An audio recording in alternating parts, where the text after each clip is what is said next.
రామచంద్రమూర్తి యొక్క సౌశీల్యం అంతా ఎక్కడుందంటే క్షమించడంలో ఉంది. కృష్ణుడి యొక్క గొప్పతనం అంతా ఎక్కడుందంటే అక్కడికక్కడ అప్పుడకప్పుడు చంపేస్తాడు ఆయన. కృష్ణుడు పోస్ట్ పోన్ చేయడు, పోన్లేరా ఒక్కడే కదా అని వదిలిపెట్టడం.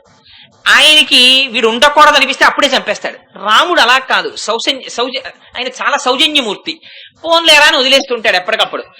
విశ్వామిత్రుడు యాగరక్షణకి తీసుకెడితే తాటకిని చంపి మారీచ సుబాహుల్లో మారీచుడిని వదిలేశాడు.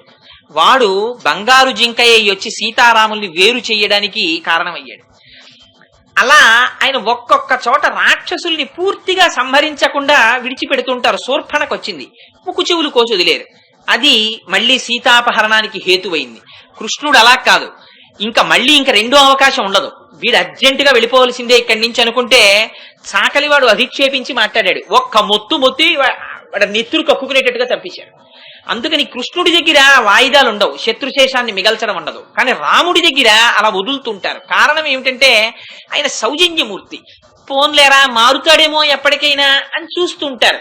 అందుకే సీతమ్మ తల్లిని అపహరించిన 10 నెలలు సమయం ఇచ్చారు, మారుతాడేమో చూద్దాం అని. పోన్లే నా శక్తి సామర్థ్యాలు తెలుసుకుంటాడేమో అని ముందు సైన్యాన్ని చంపారు, లంకని కాల్చారు, హనుమని పంపించారు, అంగదుణ్ణి పంపించారు, కొడుకుల్ని చంపారు, సైన్యాన్ని చంపారు. ఇంతమంది చచ్చిపోతున్నా వాడికి బుద్ధి రాలేదు. చిట్ట రావణాసురుడే యుద్ధానికి వచ్చాడు. రావణుడు ఒక బాణం వేస్తే తను ఒక బాణం వేసేవారు, రావణుడు 2 బాణాలు వేస్తే తను 2 బాణాలు వేసేవారు తప్ప రావణాసురుణ్ణి వెంటనే నిగ్రహించలేదు ఆయన. ఇంత చేస్తే, ఇంత ఉపేక్షిస్తే మారుతాడేమోనని అవకాశం ఇస్తే సీతమ్మ అవకాశం ఇచ్చింది. ఇప్పటికైనా నీకు మించిపోయింది లేదు. రాముడు శరణాగత వత్సలుడు, తీసుకెళ్లి నన్ను ఆయన పాదాబ్జముల యందు సమర్పించి శరణాగతి చెయ్యి, బతికిపోతావు రావణ అని. వాడు వినలేదు. హనుమ వెళ్లి చెప్పారు, నిష్కారణంగా చచ్చిపోతావు రావణ, తీసుకెళ్లి ఇచ్చేసే సీతమ్మని అన్నారు. వాడు వినలేదు. ఇంతమందితో చెప్పించారు, తానొచ్చారు, బాణాలు వేశారు, ఇంతమందిని చంపారు, వాడే వచ్చాడు. నిజంగా రామచంద్రమూర్తికి ఉన్నటువంటి శౌర్య ప్రతాపాలకి ఒక్కటి ఆలోచించండి. ఆయనకే కోపం ఉందనుకోండి, 10 నెలల నుంచి భార్య పక్కన లేదు, రాక్షసుడు అపహరించాడని తెలుసు, సముద్రానికి సేతువు కట్టారు, దాటారు, ఈవలి ఒడ్డుకొచ్చారు. వాడు చేసిన అకృత్యాలు 1 కాదు 2 కాదు. రామచంద్రమూర్తి యుద్ధం చేస్తుంటే రామచంద్రమూర్తి శరీరాన్ని విడిచిపెట్టేసినట్టుగా మాయతో సృష్టించి సీతమ్మ తల్లిని పుష్పక విమానం ఎక్కించి తీసుకొచ్చి చూపించాడు. చూపిస్తే రాముడు లేడింకా అన్న వార్తని విని ఇంకా ఎలాగో రాముడు లేడు కదా అని రావణుడి శయ్య మీదకి సీతమ్మ చేరుతుందేమో అని పుష్పక విమానం ఎక్కించి తీసుకొచ్చి చూపించాడు. తీసుకొచ్చి ఏడుస్తున్న సీతమ్మని పట్టుకెళ్లి అశోకవనంలో మళ్ళీ పెట్టాడు. పెడితే ఆనాడు త్రిజట యొక్క కూతురు, ఆ విభీషణుని యొక్క కూతురు అనల చెప్పేసింది, అమ్మ బెంగ పెట్టుకోకు, అసలు 5వ తనంలో ఏదైనా లోపం వస్తే పుష్పక విమానం కదలదు, నీకు 5వ తనం ఉంది కాబట్టే పుష్పక విమానం కదిలింది, ఇదంతా రావణుడి మాయా అని చెప్పింది. వాడు చేసినవి 1 కాదు 2 కాదు, ఇలాంటివి ఎన్నో చేశాడు. మాయా సీతని ఇంద్రజిత్తు తీసుకొచ్చి సీతమ్మ తల్లి శిరస్సు ఖండించినట్టు చూపించాడు. విభీషణుడితో సహా అందరూ నమ్మేశారు, సీతమ్మ తల్లిని సంహరించేశాడు ఇంద్రజిత్ అని. అన్ని కపటోపాయాలు ప్రకటించాడు. ఇన్ని చేసిన ఇటువంటి వాడు యుద్ధానికి వచ్చాడు. ఆఖరణ వస్తే రామచంద్రమూర్తికి ఉన్నటువంటి శౌర్య పరాక్రమాలకు ఏం చెయ్యాలి? 1 బాణంతో కొట్టేయాలి, కొట్టలేదు. అయినా మారుతాడేమోనని చూశారు, 1 బాణానికి 1 బాణం, 2 బాణాలకి 2 బాణాలు వేశారు. ఇంత చేసినా కోపం రాని రాముడు చివరికి కోపానికి వశుడైపోయారు.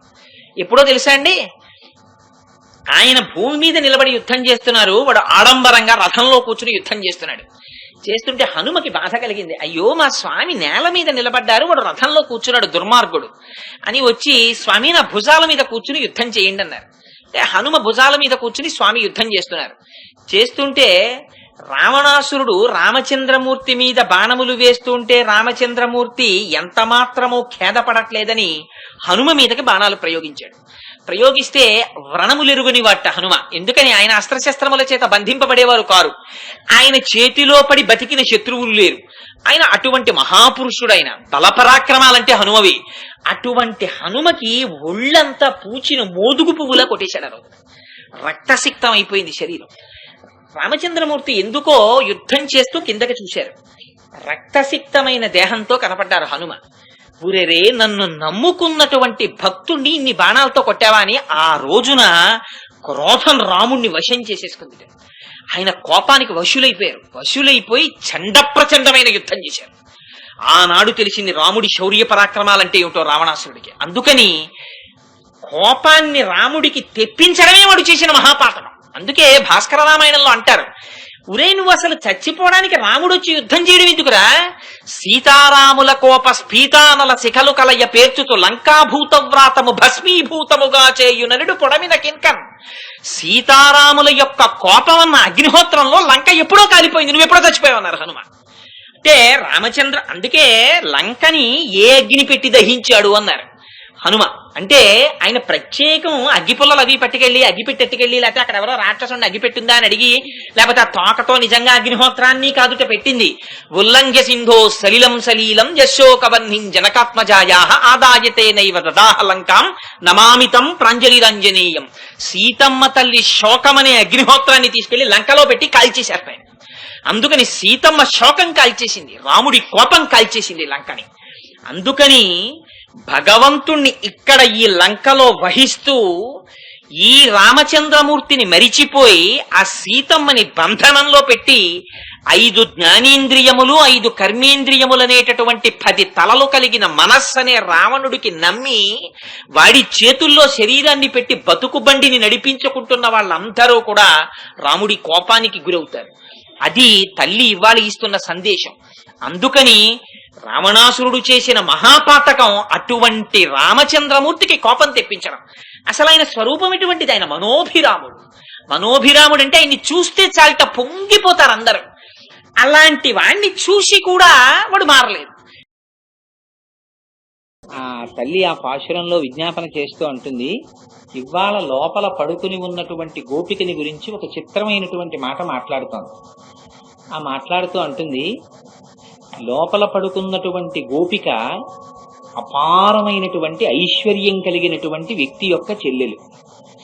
ఏమిటిట ఆయనకున్న ఐశ్వర్యం అంటే, లేగదూడలు వచ్చి తమ పొదుగులలో మూతులు పెడితే పాలు స్రవించాలనేటటువంటి కోరిక మనస్సు నిండా నిండిపోయినటువంటి ఆ ఆవులు ఆ దూడలని విప్పేటటువంటి వాళ్ళు లేక, ఆ దూడలు వచ్చి తమ పొదుగులలో మూతులు పెట్టకపోవడం వల్ల ఆ దూడలనే తలుచుకుని వాటి యొక్క శిరముల గుండా ఆ పాలు తమంత తాము స్రవించి కింద కారిపోతే, అలా కారిపోయినటువంటి పాలు ఇంటి నిండా పడిపోతే, ఆ పడిపోయినటువంటి పాల చేత మెత్తగా చిత్తడి అయినటువంటి నేల కలిగినటువంటి ఐశ్వర్యమున్న మహదైశ్వర్యమున్నటువంటి గోపాలుట.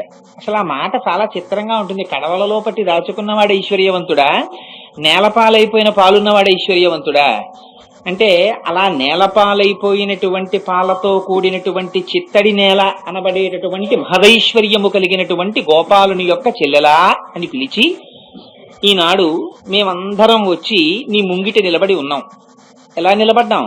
పైన మంచు పడుతోంది, కింద చూస్తే లోపల ప్రవేశించడంలో ఏమాత్రం అప్రమత్తత పాటించడంలో విఫలమైన కాలు జారిపోతుంది. ఎందుకని నేలంతా చిత్తడైపోయింది. అందుచేత పైకమ్మిని ఊతగా పట్టుకున్నాం. పట్టుకుని నీ ముంగిట నిలబడ్డాం. ఒక పక్క పైనుంచి మంచు మా మీద పడుతోంది. అదిగో దక్షిణ దిక్కుకి ఆ దక్షిణ దిక్కున ఉన్నటువంటి ఆ రావణాసురుడి పట్ల అపారమైన కోపముతో బయలుదేరి సంహరించినటువంటి సకల గుణాభిరాముడు మనోభిరాముడైనటువంటి రామచంద్రమూర్తిని కీర్తిస్తున్నాం. అలా కీర్తిస్తున్నా మేము కీర్తించినటువంటి ఆ కీర్తన నీ చెవులలో పడలేదా? ఏమి ఇంత గాఢ నిద్ర? నువ్వు లేచి వచ్చి మా అందరితో కలిసి ఈ కృష్ణానుభవాన్ని పంచుకోవద్దా? నీ సంగతి ఊరివారందరికీ తెలిసిపోయిందిలే అని పిలిచారు. అది ఆ పాశురంలో ఉన్నటువంటి తాత్పర్యం.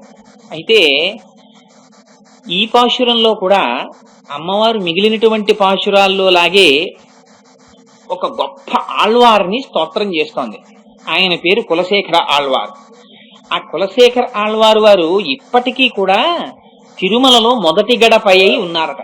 ఎందుకంటే ఆయన కోరుకున్నారు. ఆయన ఆ ముకుందమాల అనేటటువంటి పుస్తకాన్ని రాశారు. ఆ పుస్తకంలో ఒక మాట కోరారు, స్వామి నాకేమి కోరిక లేదు, తవ భక్త భక్త భక్త భక్త భక్త అని మీ భక్తులకి భక్తుడైన భక్తుడైన భక్తుడైన భక్తుడైన 10వ వరుస భక్తుల్లో నేను ఉండాలి.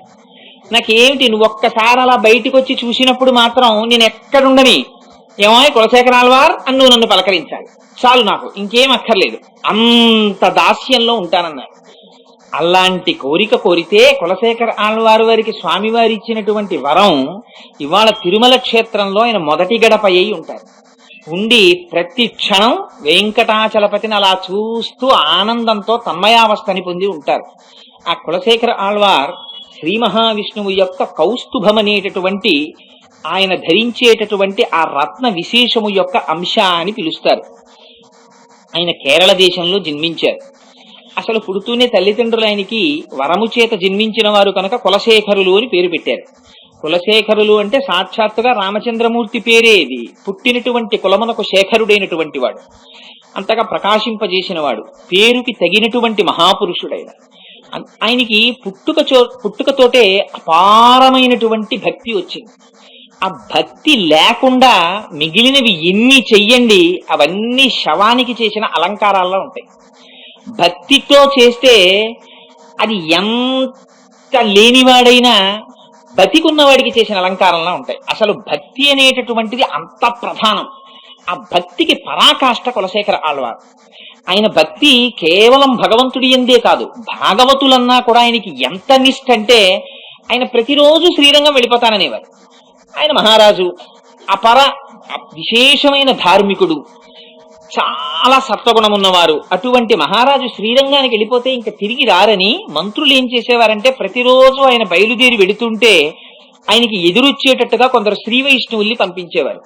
వాళ్ళని చూసి శ్రీరంగం వెళ్లి అక్కడ రంగనాథుడికి సేవ చెయ్యడం కన్నా తన కళ్ళెదుటే కనపడినటువంటి శ్రీ వైష్ణవులకి సేవ చెయ్యడం గొప్ప విషయమని నమ్మినటువంటి కులశేఖర ఆళ్వార్ గబగబా గుర్రం నుంచి కిందకి దిగి పరుగు పరుగున వచ్చి ఆ శ్రీ వైష్ణవులకి సేవ చేసి వారందరికీ భోజనాధికములు ఏర్పాటు చేసి వాళ్ళ దగ్గర కూర్చుని రామకథ విని ఆ రోజు గడిపేసేవారు.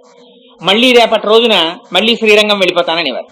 మళ్లీ మరునాడు ఉదయమే లేచి శ్రీరంగం వెళ్ళిపోతానని రథం ఎక్కడం, మళ్లీ శ్రీ వైష్ణవులు ఎదురు రావడం, మళ్లీ దిగిపోవడం, మళ్లీ రాజ్యం చేసుకోవడానికి వెళ్ళిపోతూ ఉండడం, మళ్లీ వాళ్ళకి తదియారాధన అంటే అన్న సంతర్పణ ఏర్పాటు చేయడం. ఇలా రోజులు గడిచిపోతున్నాయి. అపారమైన భక్తుడు. ఎంత భక్తుడంటే ఆయన పౌరాణికుల్ని పిలిచి రామాయణం చెప్పించుకుంటుండేవారు.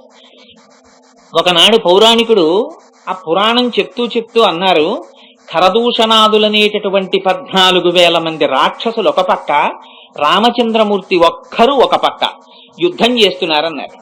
ఈ మాట విన్నారట కులశేఖర ఆళ్వారు. వెంటనే సేనాధిపతిని పిలిచి మన సైన్యాన్నంతటినీ సమాయత్తం చేసుకుని నువ్వు వెనకాతలరా, నేను అక్కడ రామచంద్రమూర్తి ఒక్కరే యుద్ధం చేస్తున్నారు ఖరదూషణాదులతో, నేను ముందు వెళ్ళిపోతున్నానని గబగబా సింహాసనం దిగి పరుగు మొదలెట్టారు. మొదలెడితే పౌరాణికులు చూశారు, ఎక్కడికి వెళ్ళిపోతాడు ఇప్పుడు రామాయణం కథ చెప్తుంటే. అంటే మనస్సు అంతగా తాదాత్మ్యతని పొందిపోయింది. ఇది ప్రధానం. కులశేఖర ఆళ్వారి వారి జీవితంలో ఈ సంఘటనని ఎందుకు చెప్తారో తెలుసా అండి? ఇది కేవలం ఏదో నవ్వుకోవడానికి సంబంధించినటువంటి విషయం కాదు, మనస్సు ఎంతగా లగ్నం అవుతుందో చెప్తారు. దీనికి మీకు ఒక దృష్టాంతం చెప్తాను. భరతముని అని నాట్యశాస్త్రంలో ఆయన చాలా గొప్పవాడు. ఆయన ఒకప్పుడు ఒక గొప్ప నాటకం తయారు చేశారు. ఆ నాటకం ఏమిటి అంటే లక్ష్మీదేవి క్షీరసాగర మథనం చేస్తున్నప్పుడు అమ్మవారు ఆవిర్భవించడం, అందరు దేవతలు ఆవిడ్ని పొందాలనుకోవడం, లక్ష్మీదేవి మీ ఎవ్వరిని నేను స్వీకరించను, శ్రీ మహావిష్ణువునే నేను భర్తగా చేపడతానని ఆయన మెడలో వరమాల వేయడం. అటువంటి నాట్యంతో కూడినటువంటి ఒక సంగీత రూపకాన్ని తయారు చేశారు. ఇది ఇంద్రసభలో ఈ నాటకం వేయించాలనుకున్నారు. అనుకుని ఊర్వశిని పిలిచి ఆవిడికి లక్ష్మీదేవి పాత్రను ఇచ్చారు. ఇచ్చి ఆ నాట్యం ప్రారంభమైంది. ఆ ఊర్వశి మనస్సంతా పురూరవుడి మీద ఉంది. ఈ నాట్యం జరుగుతోంది. వరుణుడి భార్య పాత్రని రంభ వేస్తోంది. వేస్తుండగా రంభ వచ్చి ఊర్వశిని అడిగింది. పాల సముద్రాన్ని చిలికితే అందులోంచి లక్ష్మీదేవి వచ్చినటువంటి సన్నివేశం వచ్చింది. ఊర్వశి లక్ష్మీదేవి పాత్ర పోషిస్తోంది కాబట్టి ఆవిడ లక్ష్మీదేవిలా ఆవిర్భవించినట్లు నటించింది.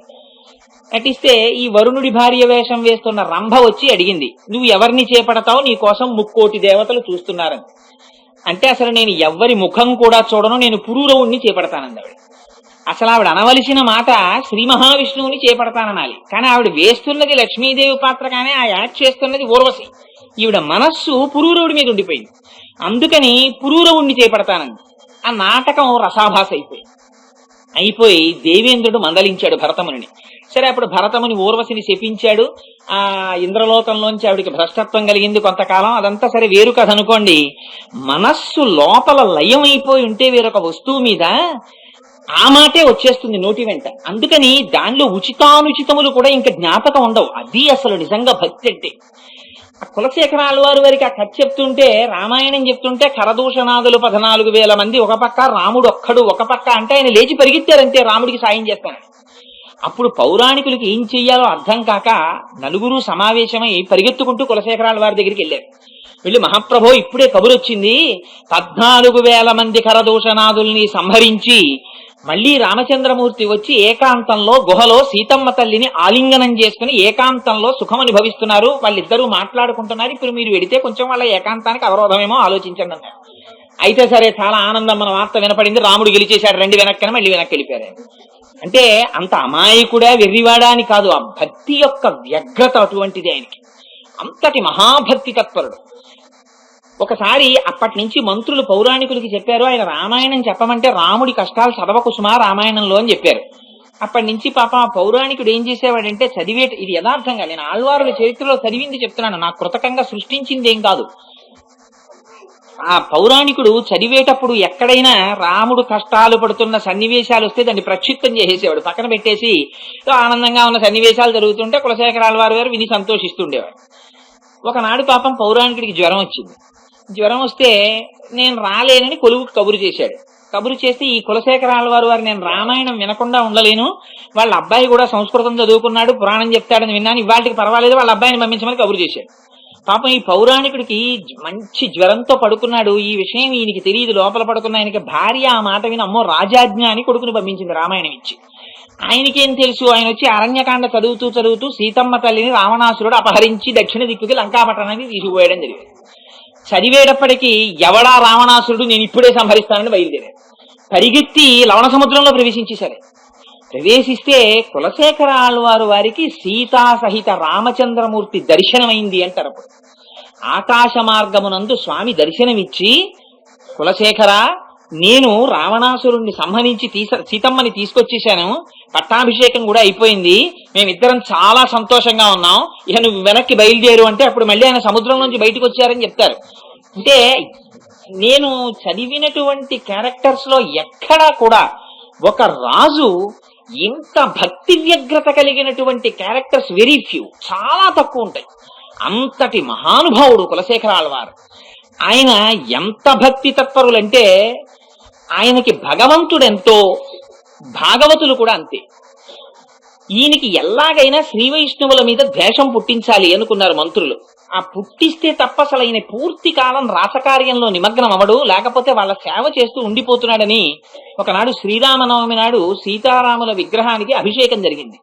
జరిగితే ఆ విగ్రహముల మీద, ఆ మూర్తుల మీద ఉన్నటువంటి ఆభరణములను తీసి ఒక పక్కన పెడితే మంత్రులు కావాలని అందులో ముత్యాలహారాన్ని తీసేసి మళ్ళీ అభిషేకానంతరం అలంకారం చేస్తుంటే ముత్యాలహారం కనపడలేదు. ఎక్కడికి పోయిందని అడిగారు. ఎక్కడో ఉంటుందిలేండి మహాప్రభు, అలంకారం చేసి ముందు పుష్పార్చన చేద్దామన్నారు అర్చకులు. అలా వీల్లేదు, రామచంద్రమూర్తి ధరించవలసిన ముత్యాలహారం ఏమైందో ముందు తేలవలసింది అన్నారు. అంటే మంత్రులు వచ్చి అన్నారు, అంతరాలయంలో ఎవరున్నారు, మీరున్నారు, వాళ్ళున్నారు, అందుకని అర్చకులే అపహరించి ఉంటారన్నారు. అంటే కులశేఖరాల వారు అన్నారు, నా ప్రాణం పోయినా నేను ఇది అంగీకరించాను. శ్రీ వైష్ణవులు భగవంతుడి కైంకర్యాన్ని నమ్ముకుని తమ జీవితాలు అంకితం చేసిన వాళ్ళు తప్ప భగవంతుడి ఆభరణములు అపహరించి బ్రతకవలసినటువంటి స్థితిలో ఉన్నటువంటి అజ్ఞానులు మాత్రం వాళ్ళు కారు. నేను ఈ మాట నమ్మను అని మీరు చెప్పింది నిజమైతే మీరు ఇప్పుడే నిరూపించండి అని ఒక బిందెలో త్రాచుపామును వేసి తెప్పించారు. తెప్పించి మీకు నిజంగా మీరు చెప్పింది నిజమైతే మీరు ఆ బిందెలో చెయ్యి పెట్టి ఆ పాము అక్కడ ఉండగా శ్రీ వైష్ణవులు అపహరించారని మీరు ప్రతిజ్ఞ చెయ్యండి అన్నారు. అపహరించినది మంత్రులు, వాళ్ళకి తెలియదా రాజుని మార్గంలో పెట్టాలని వాళ్ళ అపోహ. అందుకని వాళ్ళు చెయ్యి పెట్టడానికి భయపడి వెనక్కి తగ్గారు. కానీ కులశేఖరాల వారు ఆ బిందె తెప్పించి అక్కడ పెట్టి, ఎట్టి పరిస్థితులలోనూ శ్రీ వైష్ణవులు ఇటువంటి పని చేసి ఉండరు, ఇది ప్రమాణం, ఈ పాము నన్ను కాటు వేయదని చేపెట్టారు మహానుభావుడు. ఆ పాము పుష్పహారం చుట్టుకున్నట్టు చుట్టుకుంది ఆయన చేతిని. చుట్టుకుంటే అందరూ సభికులు సంతోషంతో జేజేలు పలికారు. పలికితే ఆనాడు మంత్రులు వచ్చి, మహాప్రభో మీకు శ్రీ వైష్ణవుల పట్ల ద్వేషం కల్పించాలని ఇట్లాంటి మాట చెప్పాం, వారు ఎన్నడూ అటువంటి పనులు చేసిన వారు కాదు, పరమాత్మ కైంకర్యంలో నిమగ్నమైనటువంటి మహాపురుషులు వాళ్ళు, అందుకని మమ్మల్ని క్షమించండి అని అడిగారు.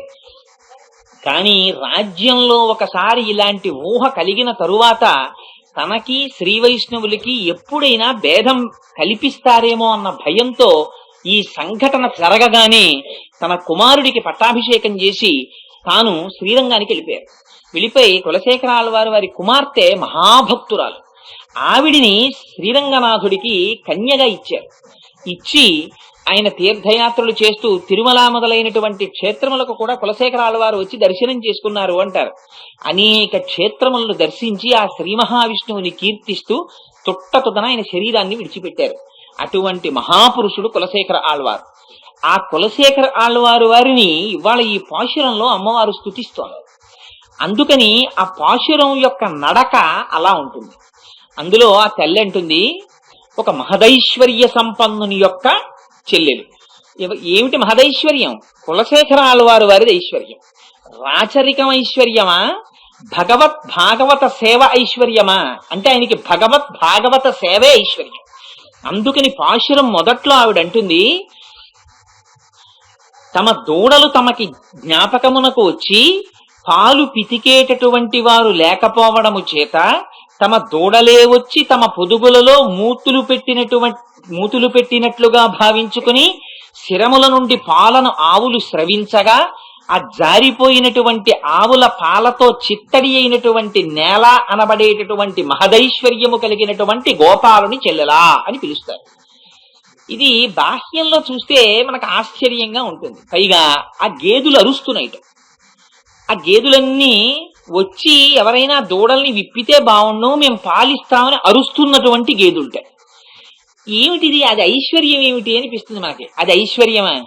ఆ దూడల్ని వేళపట్టున తీసుకొచ్చి విప్పి పాలు పితుక్కుని చక్కగా వాటిని తోడు పెట్టుకుని చల్ల చేసి వెన్న తీసి నెయ్యి కాచి అమ్ముకుని 4 రూపాయలు సంపాదించుకున్నవాడు ఐశ్వర్యవంతుడా? పైగా ఆయన ఎందుకు ఆ ఇంటి ఆయన వచ్చి అలా విప్పలేదు గేదుల్ని అంటే దానికి ఒక చిత్రమైనటువంటి కారణం చెప్పారు. ఆయన ఎప్పుడు కృష్ణుడి చేతి కింద ఉంటాట. కృష్ణుడు నడిచేటప్పుడు ఓ చేత్తో వేణువు పట్టుకుని ఓ చెయ్యి ఇంకొక మిత్రుడి భుజం మీద వేసి తిరుగుతుంటాడు. ఆ కృష్ణుడు ఎవరి భుజం మీద చెయ్యి వేసి తిరుగుతాడో ఆ మిత్రుడు ఈ ఇంటైన, ఆయన చెల్లెలు ఈ పడుకున్న గోపిక. అందుకని కృష్ణుడు ఆయన వదలడు, అందుకని ఆయన వచ్చి ఈ గేదెలకి పాలు తీయడు, అందుకని ఈ గేదెలు అలా పాలు వదిలేస్తుంటాయి. అది ఆయన ఐశ్వర్యం అన్నారు. ఇది బాహ్యంలో చూస్తే మనం అంగీకరించాం. అది ఐశ్వర్యం ఎలా అవుతుందండి అంటాం. కానీ శాస్త్రం అంది ఇంతకన్నా గొప్ప ఐశ్వర్యం ఇంకోటి లేదు.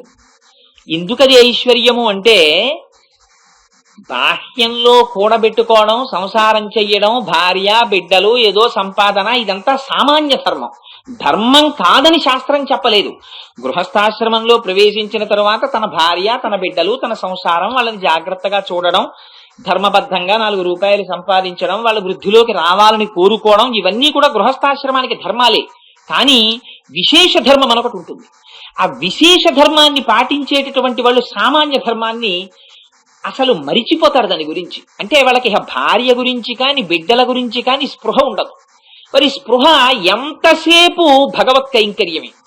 అటువంటి స్థితికి చేరిపోయినటువంటి మహాపురుషులు వాళ్ళ నిత్య కర్మలు ఈడేరుస్తారా అన్నది కూడా అనుమానమే. మనకి కర్మలు 2 రకాలు ఉంటాయి, నిత్య కర్మలు, నైమిత్తిక కర్మలు అని. నైమిత్తిక కర్మలంటే ఎప్పుడైనా చేసేవి. ఇప్పుడు ఏదో వైకుంఠ ఏకాదశి, భోగి పండగ, మకర సంక్రమణం ఇలాంటివి వచ్చాయనుకోండి, అవి అప్పుడప్పుడు వస్తాయి. ఆ వచ్చేటటువంటి తిథుల్లో విశేషంగా భగవదారాధన, దానములు, ధర్మములు మొదలైనటువంటివి చెయ్యవలసి ఉంటుంది. అవి నైమిత్తిక కర్మలు. అవి చేయకపోతే దురదృష్టం. అందుకని దక్షిణాయనంలో చచ్చిపోతే వాడు దురదృష్టవంతుడు అన్నారు. దక్షిణాయనంలో చచ్చిపోతే ఏమిటి దురదృష్టం? దక్షిణాయనం అంతా అనుష్ఠానం చెయ్యవలసిన కాలం. అనుష్ఠానం చెయ్యవలసిన కాలంలో చేసుకోలేకపోవడం దురదృష్టం కదా. 10 రోజుల్లో పరీక్షలు ఉన్నాయి, వాడు చదువుకోవాలి హాయిగాను. 10 రోజుల్లో పరీక్షలుండి చదువుకోవలసినటువంటి వాడు చాలా అకస్మాత్తుగా అనుకోకుండా వాడికి జ్వరం వచ్చింది. పాపం 9 రోజుల పాటు ఒంటి మీద స్పృహ లేకుండా మంచం మీద పడుకున్నాడు. 10వ రోజున స్వస్థత కలిగింది. ఇవాళ వాడు పరీక్షకి వెళ్ళాలి. వాడి పరిస్థితి ఎలా ఉంటుంది? 10 రోజులు పరీక్షకెళ్లి చదువుకోవలసిన పిల్లవాడు చదువుకోకుండా జ్వరంతో మంచాన పడుకోవడం వాడికి ఎంత దురదృష్టమో అలా దక్షిణాయనంలో పరమేశ్వర కైంకర్యం చేసుకోవలసిన వాడు కైంకర్యం చెయ్యడం మానేసి శరీరాన్ని వదిలిపెట్టేసుకోవడం, మరణించడం అంటే వీడి చేతిలో ఉందా, వాడి చేతిలో లేదనుకోండి, శరీరాన్ని పోగొట్టుకోవడం ఆ కోణంలో వాడి దురదృష్టం. అందుకని దక్షిణాయనంలో పోతే వాడి దురదృష్టం అన్నారు. అంతకమించి ఇంకేం కాదు. మహాపురుషుడైన వాడు, జ్ఞాని అయిన వాడు ఎప్పుడు పోయినా ఒకటే వాడికి. అందుచేత ఇక్కడ ఉన్న ఐశ్వర్యం ఆ నిత్య కర్మలు మానకూడదు. నైమిత్తిక కర్మలని ఒకవేళ ఏ మకర సంక్రమణ అన్నాడో దానం చెయ్యకపోయినా, ధర్మం చెయ్యకపోయినా వాడికి వచ్చినటువంటి బంగారు అవకాశాన్ని వాడు విడిచిపెట్టుకున్నవాడు. కానీ నిత్య కర్మలని కొన్ని ఉంటాయి. యజ్ఞోపవీతం మెడలో ఉన్న వాళ్ళందరూ సంధ్యావందనం చెయ్యాలి. సంధ్యావందనం మానేస్తానండి ఇవాళ ఒక్కరోజును, ఏదో పెద్ద చెయ్యాలని లేదు నాకు, ఆఫీసులో చాలా అర్జెంట్ వర్క్ ఉంది, అందుకని నువ్వు దీపం పెట్టేవి అని వెళ్ళిపోతే, దీపం పెట్టమని భార్యకి చెప్పడం తప్పు కాదు. తను దీపము పెట్టకుండా వెళ్ళడం అంత చాలా ముఖ్యమైన పని మీద వెడుతుంటే ఒకవేళ వెళ్ళినా కొంతవరకు క్షంతవ్యం. సంధ్యావందనం చేయకుండా వెడితే అది క్షంతవ్యం కాదు. వాడు బ్రతికున్నన్నాళ్ళు వాడు సంధ్యావందనం చేయాలి. ఒకవేళ వాడు చెయ్యలేకపోతే, వాడు మంచాన పడిపోతే, వాడి పనుపున కొడుకు సంధ్యావందనం చేసి సమయం మించిపోతే ప్రాయశ్చిత్తంతో వాడు సంధ్యావందనం చేసుకోవాలి. ఇవి నిత్యకర్మలు. ఈ నిత్యకర్మని ఎట్టి పరిస్థితుల్లోనూ విడిచిపెట్టకూడదు. ఒకవేళ విడిచిపెడితే అసలు అశౌచం ఎక్కడి నుంచి వస్తుందో తెలుసా అండి? నిత్యకర్మను వదిలేయడం అశౌచం. సంధ్యాహీన అశుచి, వాడిని అశౌచం పట్టుకుని ఉంటుంది వాడు. అందుకని ఇంకా ఏ కర్మ చెయ్యడానికి వాడు అనర్హుడు. వాడు ఇతర పని చేయడానికి పనికిరాడు. వాడు సంధ్యావందనం చేసి రావాలి. అందుకని ఆ సంధ్యావందనం అంత శక్తివంతం. ఏది చదవడం మానేయండి, ఏది చెయ్యడం మానేయండి, సంధ్యావందనం చేయడం మానకూడదు. ఎవరు మెడలో యజ్ఞోపవీతముండి సంధ్యావందనము చెయ్యడానికి కావలసినటువంటి అదృష్టమును పొందిన వారు దాన్ని విడిచిపెట్టుకోకూడదు. అందుచేత మిగిలిన వారికి కొన్ని నిత్యకర్మలు ఉన్నాయి. ఓ దీపం పెట్టుకోవడం, ఓ అగరత్తి వెలిగించుకోవడం, ఓ నమస్కారం చేసుకోవడం, ఇలాంటివి. ఆ నిత్యకర్మలు కూడా మర్చిపోతాట. ఇదిగో ఇవాళ విశేష ధర్మంలో ఉన్నవాడు. ఎంత చిత్రం అంటే, మీకు ఒక్క ఉదాహరణ చెప్పాలంటే దానికి లక్ష్మణుడే. లక్ష్మణుణ్ణి ఎవరు అడిగారు అరణ్యవాసం చెయ్యమని? ఆయన ఎవ్వరూ అడగలేదు. ఆయన గృహస్థాశ్రమంలో ఉన్నారు. ఆయనకు ఒక భార్య ఉంది, తండ్రి ఉన్నారు దశరథ మహారాజు గారు, తల్లిగారు ఉన్నారు సుమిత్ర, పెద్ద తల్లిగారు కౌసల్య ఉంది, కైకమ్మ పినతల్లుంది. తాను స్వయంగా రాజకుమారుడు, తను పెద్ద కొడుకు కాడు. తండ్రి పితృవాక్య పరిపాలనలో ఆయన కైకమ్మ కోరిన వరంలో లక్ష్మణుడి ప్రస్తావన లేదు. అయినా సరే లక్ష్మణుడు రామచంద్రమూర్తిని విడిచిపెట్టి ఉండలేక బయలుదేరాడు. చిత్రం ఏమిటో తెలుసా అండి? రాముడు ఎక్కడుంటే అక్కడ బయట ఇలా చేతులు కట్టుకుని నించుని ఉంటాడు లక్ష్మణుడు ఎప్పుడు. రాముడు లోపలికి వెళ్ళాడు దశరథ మహారాజు గారిని అడగడానికి. ఆయన అన్నాడు, ముందు రోజంతా అబ్బాయి నువ్వు ఉపవాసం చేసి రా, రేపు పొద్దున నీకు నేను యవరాజ్య పట్టాభిషేకం చేస్తానన్నాడు. అంటే ముందు రోజు రాత్రి ఉపవాసం చేసి, ఉపవాసం అంటే భగవంతుని యొక్క మందిరంలో భూషయనం చేశారు సీతారాములు ఆ రోజునే చేసి, మరునాడు ఉదయం సంధ్యావందన చేసి శ్రీమన్నారాయణుడిని అర్చించి బయలుదేరారు రామచంద్రమూర్తి. సుమంత్రుడు వచ్చాడు, తీసుకెళ్లాడు. తీరా అంతఃపురంలోకి వెళ్ళిన తరువాత దశరథ మహారాజు గారు కనపడలేదు. మొదలు నరికిన చెట్టులా పడిపోయి ఉన్నాడు హంసతూలికా తల్పం మీద. కైకమ్మ కనపడింది. అడిగాడు, ఏమ్మా అలా నాన్నగారు పడిపోయి ఉన్నారు ఎందుకమ్మా అని అడిగాడు రాముడు. అడిగితే ఆవిడంది, ఏమీ లేదులే అబ్బాయి, 2 వరాలు కోరాను రాత్రి మీ నాన్నగారిని. ఆ 2 వరాలు ఇదే ముహూర్తానికి నీకు జరగవలసిన పట్టాభిషేకం భరతుడికి జరగాలి, నువ్వు 14 ఏళ్లు అరణ్యవాసం చెయ్యాలంది. రాముడు ఏం బెంగపెట్టుకోలేదు, ఆయన అలాగే ఉన్నాడు, ఆయనకేమి చింత లేదు. ఎందుకని ఆయన ద్వంద్వములకు అతీతుడు. కానీ అమ్మా అన్ని బానే ఉన్నాయి కానమ్మా ఇవాళ నాన్నగారు ఎందుకమ్మా నాతో మాట్లాడటం లేదు అని అడిగారు. అడిగితే ఆవిడంది, రాత్రి వరం ఇచ్చాడు కదా మీ నాన్న, నువ్వు పొద్దున్న లేచి అరణ్యవాసానికి ఎడితేనే ఆయన నాకు ఇచ్చిన మాట నిలబడుతుంది. నువ్వు వెళ్ళనని మొరాయిస్తే ఆయన సత్యభ్రష్టుడైపోతాడు, ఆయన ఇచ్చిన మాట నిలబడదు. నువ్వు వెళతావో వెళ్ళవో అని బెంగెట్టుకున్నాడు, నువ్వు వెళ్లే వరకు అన్నం తినట్ట నీళ్లు తాగట్ట మీ నాన్న. ఆయన్ని దేవతలు అలా ఆవహించి పలికించారు ఆవిడ. అయ్యో ఎంత మాట అన్నావమ్మా అని. రాముడు కాబట్టి అనగలడండి ఈ మాట. ఆయన అన్నాడు, నహమర్థ పరోదేవి లోకమా వస్తుముత్సహే విద్ధిమాం ఋషిభి తుల్యం కేవలం ధర్మమాస్థితం. అమ్మా నేను ఋషినమ్మా, నేను ఐశ్వర్యం కోసం పుట్టాను అనుకుంటున్నావా? నాన్నగారు రాత్రి రాజ్యం ఇస్తానంటే అప్పుడు నాన్నగారే, ఇవాళ అడవికి వెళ్ళమన్నా నాన్నగారే, ఏది చెప్పినా నాన్నగారే చెప్పారు. నాన్నగారి మాట నిలబెట్టడం నాకు కావాలమ్మా. రాజ్యం కట్టుకోమంటే నాన్నగారు అడిగారు కాబట్టి కట్టుకుంటాను. అడవులకు వెళ్ళమంటే నాన్నగారు అన్నారు కాబట్టి వెళ్ళిపోతాను. అయినా అమ్మ నాకు తెలియక ఒక విషయం అడుగుతాను. నన్ను 14 ఏళ్ళు అడవిలికి పంపించడానికి, తమ్ముడు భరతుడికి రాజ్యం ఇప్పించడానికి నువ్వు 2 వరాలు అడగడం ఎందుకమ్మా నాన్నగారిని? నన్ను పిలిచి రామా నువ్వు 14 ఏళ్ళు అడవులకు వెళ్ళిపోవాయి, మీ తమ్ముడు భరతుడు పట్టం కట్టుకుంటాడు అంటే సంతోషంగా నీ పాదాలకు నమస్కారం చేసి నేను వెళ్ళిపోనామా? చిన్నప్పటి నుంచి నన్ను పెంచావు, నీకు తెలీదా? దీనికి నువ్వు నాన్నగారిని 2 వరాలు అడగడం ఎందుకమ్మా అని అడిగాడు. ఇది రామచంద్రమూర్తి అంటే. కానీ అక్కడే ఉన్న లక్ష్మణుడు ఉద్రేకపడిపోయాడు. ఆయన అన్నాడు, గురోరప్యబలిప్తస్య కార్యమజానత ఉత్పదం ప్రతిపన్నస్య కార్యం భవతి శాసనం. అన్నయ్యవాడు గురువు అవ్వచ్చు, తండ్రి అవ్వచ్చు, అన్నవచ్చు, బంధువు అవ్వచ్చు, ఎవరైనా అవ్వచ్చు. ధర్మం తప్పాడు, సత్యం తప్పాడు. పెద్ద భార్య కుమారుడివి నువ్వు ఉన్నావు, సుగుణాభిరాముడివి. నువ్వు ఉండగా ఇన్నేళ్లకి నాన్నగారికి 60,000 సంవత్సరాల వయస్సులో యవ్వనంలో ఉన్న కాంత కావలసి వచ్చింది ఆ కైక. ఆవిడ యొక్క ముద్దు ముచ్చట్లలో పడిపోయి ఇవాళేమో ఆవిడ కొడుక్కి పట్టం కడతాడా? అన్నయ్య నువ్వు అనుజ్ఞయ్య అన్నయ్య మాట్లాడుతున్నావు లక్ష్మణ. నువ్వు అసంకల్పితమే వేహాయదకస్మాత్ ప్రవర్తతే నివర్త్యారంభమారబ్ధం నమ దైవస్య కర్మత. నాన్నగారు అనిపించడం ఏమిటి, వెనక దైవం ఉండి అనిపించాడు. ఏది చేయించినా దైవం చేయిస్తున్నాడు. ఆయన నీ కంటికి కనపడడు నువ్వు యుద్ధం చేయడానికి అన్నాడు. అలాగా అన్నయ్య అన్నాడు, ఊరుకున్నాడు. పాపం ఇంకా అసలు రాముడు పెట్టి సర్దుకోలేదు, ముందు పెట్టి సర్దేసుకున్నవాడు లక్ష్మణుడు. ఎందుకంటే ఇది విశేష కైంకర్యం. ఆయన వెళ్ళలేదు, ఓ భార్యకి చెప్పలేదు, ఓ ఎవరికి రాముడు వెళ్ళిపోతున్నాడు, తను వెళ్ళిపోతాడు అంతే. రాముడు లేకపోతే తను ఉండడు లక్ష్మణుడు. అందుకని ఆయనకి ఇంకా తన ధర్మం ఏమి ఉండదు, రాముడితో ఉండడమే తన ధర్మం అంతే. ఇదే ఈ పాశురంలో ఉన్నటువంటి మహదైశ్వర్యం ఆ గోపాల బాలుడి. రాముడు తాను బయలుదేరుతూ మొదట అమ్మ దగ్గరికి వెళ్ళాడు. వెళ్తే అమ్మంది, మీ నాన్న ఎప్పుడూ నా మందిరానికి రావడమే మానేశాడయ్యా, ఎప్పుడు కైకమ్మతో ఉంటాడు, నువ్వు వెళ్ళిపోతే నన్ను చూసేవాళ్ళు ఉండరు, మీ నాన్న ఎలాగో నన్ను పలకరించడు, మంచి కొడుకు పుట్టావు, నీతో వచ్చేస్తానయ్యా అంది ఆవిడ. అంటే రాముడి యొక్క ధర్మం చూడాలండి. ఎక్కడ ఏం మాట్లాడాలో రాముడికి తెలుసు. ఆయన ధర్మం మాట్లాడతారు. ఆయన అన్నారు, భర్తుకిల పరిత్యాగో నృశం సహా కేవలం స్త్రియా సభవత్యన కర్తవ్యం మనసాపి విగర్హితం అన్నారు.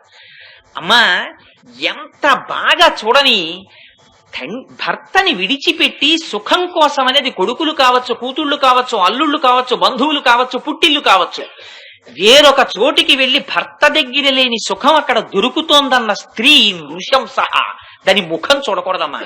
ఈ మాట నువ్వు అనకూడదు, నేను వినకూడదు. నాన్నగారు బ్రతికున్నంత కాలం ఆయనే నీకు మాకు దైవం, నువ్వు ఇక్కడే ఉండాలి, నాన్నగారు ఉన్నారు కనుక అన్నారు. ఆశ్చర్యపోయింది కౌసల్య. యన్మంగళం సహస్రాక్షే సర్వదేవ నమస్కృతే వృత్రనాశే సమభవత్తత్తే భవతు మంగళం అని మంగళం చేసి పంపించింది. పాపం ఇది విని హడిలిపోయాడు రాముడు. లక్ష్మణుడు, ఇదేమిట్రా అమ్మనే ఇన్ని మాటలన్నాడు, నన్ను పంపిస్తాడా అని ఓ చిన్న అనుమానం వచ్చింది. అయినా ఎందుకైనా మంచిదని పాపం సూట్ కేసు అట్టుకుని వెనకాతలే వెళ్ళాడు. రాముడు సీతమ్మ దగ్గరికి వెళ్ళాడు. అయితే మామూలుగా సీతమ్మని తీసుకెళ్తాడు, మేము ముగ్గురం వెళ్తామని ఈయన పాపం అన్ని ఏర్పాట్లు చేసేసుకుంటున్నాడు మనసులో. ఆయన వెళ్లి సీతమ్మకి చెప్తే సీతమ్మతో రాముడు అన్నాడు, సీత నువ్వు రావడానికి వీల్లేదు, పితృవాక్య పరిపాలన, నన్ను వెళ్ళమన్నారు కానీ నిన్ను వెళ్ళమనలేదు. భర్త తాను కష్టపడి భార్యని సుఖపెట్టాలి కానీ భార్యని కష్టపెట్టి భర్త బ్రతకకూడదు, అందుకని నిన్ను తీసుకెళ్ళన్నారు. అంటే అబ్బో వాళ్ళిద్దరి మధ్య పెద్ద సంవాదం జరిగింది అయోధ్యకాండలో. ఎట్టకేలకి అంగీకరించాడు రాముడు. ఇది విన్నట్ట తలుపు చాటు నుంచి లక్ష్మణుడన్ని, ఊరేయి నన్ను ఏదో తీసుకెళ్లిపోతాడు అనుకున్నాను, వాళ్ళావిడ్ని తీసుకురావడానికే ఆవిడ ఇంత మారాన్ చేస్తే తీసుకెళ్తున్నాడు కదా, ఇక నన్ను తీసుకెళ్తాడా అని ఆ తలుపులు తీసుకుని పరిగెత్తుకుంటూ వచ్చాట లోపలికి. వచ్చి అన్నగారి 2 కాళ్ళ మీద, పసిపిల్లాడు అమ్మ కాళ్ళ మీద పడిపోయినట్టు పడిపోయి గట్టిగా 2 కాళ్ళు పట్టేసుకున్నట్టు పట్టేసుకుని సభ్రాతుశ్చరణౌగాఢం నిపీడ్య రఘునందన సీతామువాచ అతియచాహ రాఘవంచ మహావ్రతం అన్నాడు. అన్నగారి కాళ్ళు 2 పట్టుకుని ఏడుస్తూ వదిన వంక చూసి, అన్నయ్య నువ్వు నన్ను తీసుకెళ్ళకపోతే నేను ఉండలేనన్నయ్య, నేను చచ్చిపోతానన్నయ్య అని వదిన వంక చూసి చెప్తున్నాడు. అన్నయ్య వంక చూడటం ఎందుకంటే ఆయన నిగ్రహ సమర్థుడు, ఈవిడ పురుషకారం. అమ్మవారు రికమెండ్ చేస్తే అయ్యవారు వింటారు. అందుకని పట్టుకున్నది అయ్యకాళ్ళు, మాట్లాడేది అమ్మతోటి. అందుకని మహాయశాహ నీర్పెడయా మార్గం అని విశేషమైన కీర్తున్న లక్ష్మణుడు అన్నారు మహర్షి. అందుకని అట్లాంటి లక్ష్మణుడు, ఆ రాముణ్ణి విడిచిపెట్టి ఉండలేని లక్ష్మణుడు. ఎప్పుడు రామకైంకర్యం తప్ప ఇంకోటి అక్కర్లేదు ఆయనకి. దానికోసం ఆయన ఏమైనా మర్చిపోతాడు, ఎన్ని కష్టాలైనా పడిపోతాడు, అవన్నీ ఆయనకి సుఖమే. అరణ్యానికి వెళ్ళిపోయినా పర్వాలేదు, వదిన బట్టలు 14 సంవత్సరాలు వదిన కట్టుకోవలసిన బట్టలు, పెట్టుకోవలసిన నగలు కావిడి వేసి మోసాడండి మహానుభావుడు 14 ఏళ్ళు. ఎవరు చేస్తారంత కైంకర్యం? ఎంత గొప్ప కైంకర్యం అంటే లక్ష్మణుడిది. వదిన కాళ్ళకి పెట్టుకున్న మంజీరములు తప్ప వదినని రోజు చూస్తున్నా అసలు వదిన యొక్క ఆభరణాలు తెలియవు లక్ష్మణుడికి. ఆయన మనస్సు ఎప్పుడు సీతమ్మ తల్లి పాదాల దగ్గరే లగ్నమై ఉండేది. అంతటి మహాపురుషుడు లక్ష్మణుడు. అటువంటి లక్ష్మణుడు ఎంతటి కైంకర్య నిష్ఠాపరుడో ఆఖరణ రామచంద్రమూర్తి ఇచ్చేశారు సర్టిఫికెట్ లక్ష్మణుడికి. అయోధ్యకాండలో భరతుడు పరిగెత్తుకుంటూ వచ్చాడు రాముడి దగ్గరికి. రాముడికి తెలియదు దశరథ మహారాజు గారు మరణించిన విషయం. వచ్చి రాముడు ఎదురెళ్ళాడు భరతుడికి. ఎదురెడితే భరతుడు అన్నాడు, అన్నయ్య నీకు తెలియదు నాన్నగారు శరీరం విడిచిపెట్టేశారు అన్నయ్య అన్నాడు. ఈ మాట విని పాపం వలవల ఏడుస్తూ రాముడు గబగబా పర్ణశాలలోకి వెళ్లి సీతాలక్ష్మణులు ఇద్దరిని చూసి అన్నాడు. అప్పటికి రాముడు లక్ష్మణుడు సీతా పర్ణశాలలో ఉన్నారు. భరతుడు వాళ్ళు పరిగెత్తుకొచ్చారు మళ్ళీ వెనక్కి తీసుకెడదామని. తెలియదు రాముడికి దశరథ మహారాజు గారు పోయిన విషయం. అన్నాడు, సీతామృతస్తేశ్వశుర పితాహీనోసి లక్ష్మణ. సీత నీకు మామగారు చనిపోయారు, లక్ష్మణ నీకు నాన్నగారు చచ్చిపోయారు అన్నాడు. అదేమిటి? సీతాలక్ష్మణులారా మా నాన్నగారు పోయారు అంటే సీతమ్మకి మామగారు లక్ష్మణుడికి నాన్నగారు కాదేమిటి? లక్ష్మణ నీకు నాన్నగారు పోయారు, సీత నీకు మామగారు పోయారు అన్నారు. అంటే ఆయన ఉద్దేశ్యంట మామగారి లాంటి వ్యక్తి కోడలకి ఇంకొకళ్ళు ఉండరు ఆ పోస్ట్ లో. అటువంటి స్థితి ఒక్క మామగారి స్థితి. ఆ మామగారు కోడల్ని కనురెప్పల్లో పెట్టుకు చూసుకుంటాట. మా కోసం మా వంశాన్ని ఉద్ధరించడం కోసం మాకు తర్వాతి తరాన్ని చూపించడం కోసం ఆడపుట్టి ఈడకొచ్చిన పిల్ల అని తన కూతురి కన్నా ఎక్కువగా తల మీద పెట్టుకు చూసుకుంటాట కోడల్ని. అలాంటి మామగారు నీకు ఇక లేరు. నాకు తండ్రి రక్షకుడై ఉండాలి, కానీ నేను అడవులకు వస్తే తండ్రి పక్కన లేడన్న బెంగ లేకుండా తండ్రి అయి నన్ను రక్షించాడు లక్ష్మణుడు. తమ్ముడికి అన్నగారు తండ్రి అయి రక్షించాలి, నేను లక్ష్మణుడిని అలా రక్షించలేదు. అందుకని తండ్రి లక్ష్మణుడికి పోయాడు, నాకు తండ్రి ఉన్నాడు లక్ష్మణుడి రూపంలో, తమ్ముడైనా తండ్రిలా కాపాడుతున్నాడు అని లక్ష్మణుడికి సర్టిఫికెట్ ఇచ్చారు రామచంద్రమూర్తి. ఇది మహదైశ్వర్యం. అందుకని అటువంటి ఐశ్వర్యం ఉన్నవాడు ఈ గోపాల బాలుడు. అంటే ఆయనకి భగవత్ కైంకర్యం తప్ప అసలు ఏ విధమైనటువంటి ఇతర విషయాలు ఆయన పట్టించుకోడు. అందుకని ఆ గేదులట అరుస్తున్నాయిట. ఎందుకు అరవడం అంటే ఆ గేదులంటే ఏమిటి అన్నది చెప్పారు. ఆ గేదులు బాహ్యములో కనపడేటటువంటి పాంచభౌతికమైన శరీరముతో ఉన్నటువంటి గేదులు కావుటవి. ఆ గేదులు శిష్యుల పట్ల ఆర్తితో ఆ దూడల్ని గుంజలకేసి కట్టేస్తారు. కట్టేయడం వల్ల దూడలు విడిపించుకుని రాలేవు. అలాగే మనందరినీ కూడా ఓ గుంజకేసి కట్టేశారు, మనకి తెలియదు కట్టేసినట్టు. సంసారం అనేటటువంటి గుంజకి కర్మపాశములు అనేటటువంటి తాడేసి కట్టేశారు.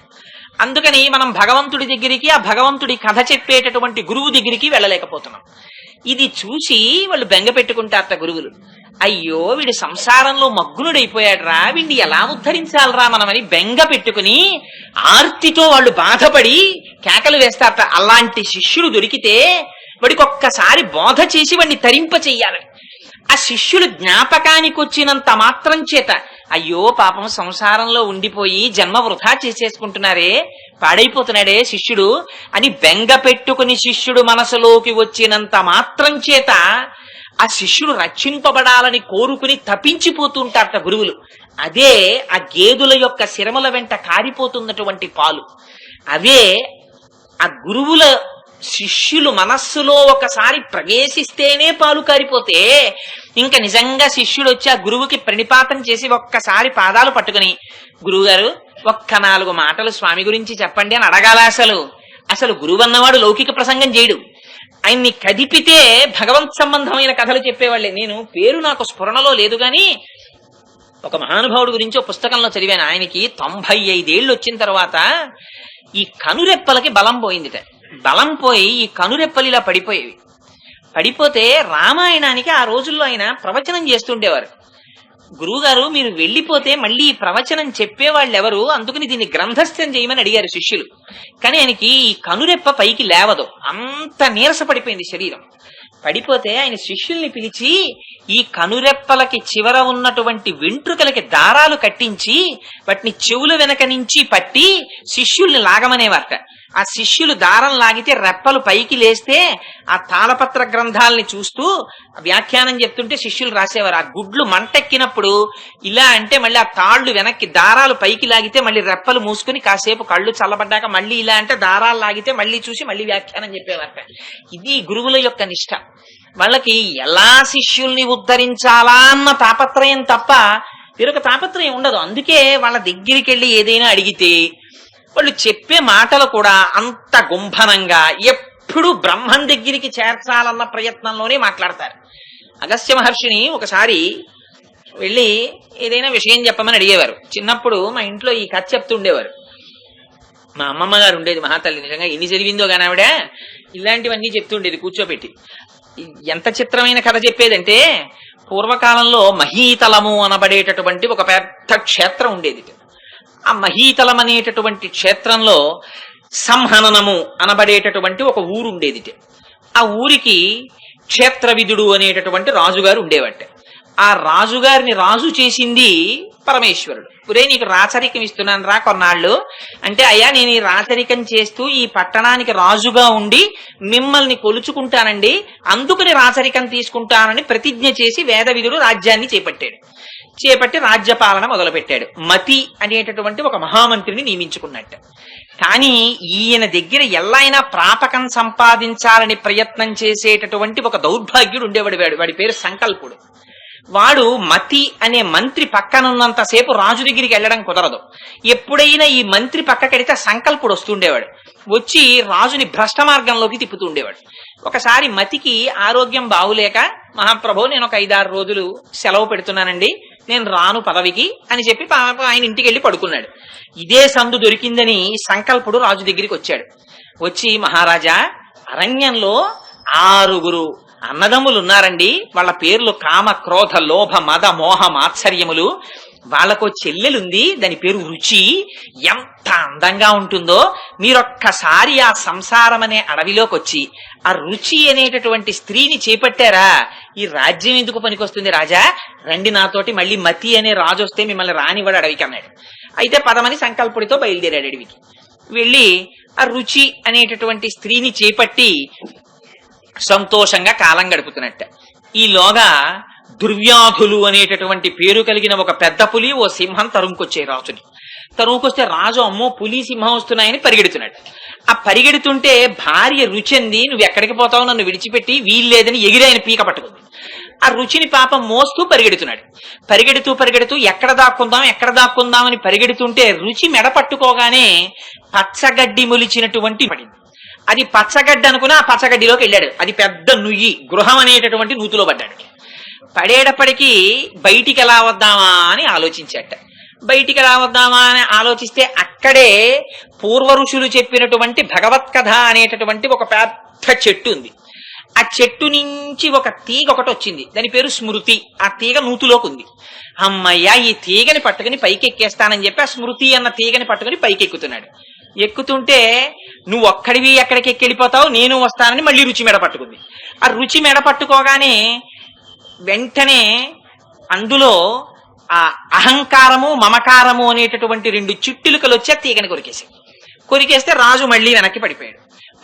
పడిపోతూ నాకిన్ని కష్టాలన్నీ సంకల్పుణ్ణి నమ్మడం వల్ల వచ్చాయి, మతి మాట నమ్ముంటే ఎంత బాగుండేవాడినో అని మంత్రి మతి ఎక్కడున్నావురా అనో పెద్ద కేకేశాడు. అయ్యో రాజుగారు అరుస్తున్నారని మతి గబుక్కుని వచ్చాడు. వచ్చి, మహారాజా బెంగ పెట్టుకోకండి, ఇదిగో భక్తి అనే పెద్ద తాడు వేస్తున్నాను, ఇప్పుడు నేను మీకు భగవద్ గుణములు అనేటటువంటి ఓదార్పు చెప్తాను, మీరు బెంగ పెట్టుకోకుండా ఆ ఓదార్పు వచనాలు వింటూ ఈ భక్తి అనే తాడు పట్టుకుని పైకెక్కేయండి అన్నాడు. ఆ తాడట్టుకుని పైకెక్కేశాడు. ఉరే నన్ను రుచి వదలటం లేదురా, అడవిలోకి వెడితే దీని అన్నదమ్ములు ఉన్నారు, ఎలాగరా మళ్ళీ నేను రావడం అన్నాడు. మహారాజా మీరు రాజ్యం చేపట్టేటప్పుడు భగవత్ కైంకర్యానికి చేపడతానని మాట ఇచ్చి తప్పారు, అడవిలోకి సంకల్పుడి మాట వల్ల వచ్చారు, అందుకు నిన్ని కష్టాలు వచ్చాయి. మీరొక్కసారి తిరుపతి వెళ్ళి మళ్ళీ అక్కడ స్వామిని దర్శనం చెయ్యండి, చేస్తే ఇవన్నీ పోతాయి రాజా అన్నాడు. ఆయన తిరుపతి వెళ్ళి స్వామివారి దర్శనం చేశాట, ఇవన్నీ పోయి హాయిగా వెళ్ళి ఆ సంహనుడు రాజ్యం చేశాడు రా. ఇది కథ అనేది మా అమ్మమ్మ. ఏదో వినేవాళ్ళం అనుకోండి, ఈ కథ అంతా విని కొన్నాళ్ళు అయితే విన్నాం కానీ వెర్రివాళ్ళలాగా ఏమిటమ్మమ్మ ఈ కథ అని అడిగాం. ఓ రోజున అడిగితే ఆవిడ చెప్పేసింది, ఒరే ఇది మహీక్షేత్రము అంటే ఈ సమస్త భూమండలం రా, మహీసారం అంటే అందులోనే సంహననము అంటే ఎప్పుడూ చచ్చిపోవడానికి సిద్ధంగా ఉండేది శరీరం, ఇది ఎప్పుడు పోతుందో తెలియదు. ఈ సంహననం అనేటటువంటి క్షేత్రంలో, ఈ పట్టణానికి క్షేత్రవిధుడు అనేటటువంటి రాజు వచ్చాడు. అంటే లోపల ప్రవేశించిన జీవుడు వీడు భగవత్ కైంకర్యం చేస్తానని ప్రతిజ్ఞ చేసి ఇందులోకి వచ్చాడు. ఇందులోకి వచ్చిన వాడికి మతి పక్కనున్నంత కాలం భగవత్ కైంకర్యానికి దీన్ని ఉపయోగిస్తాడు.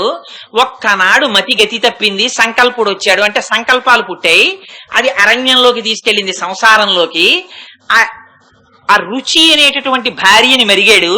ఆ రుచిని ఎప్పుడైతే మరిగాడో విషయ భోగాల వెంట పరిగెత్తాడు.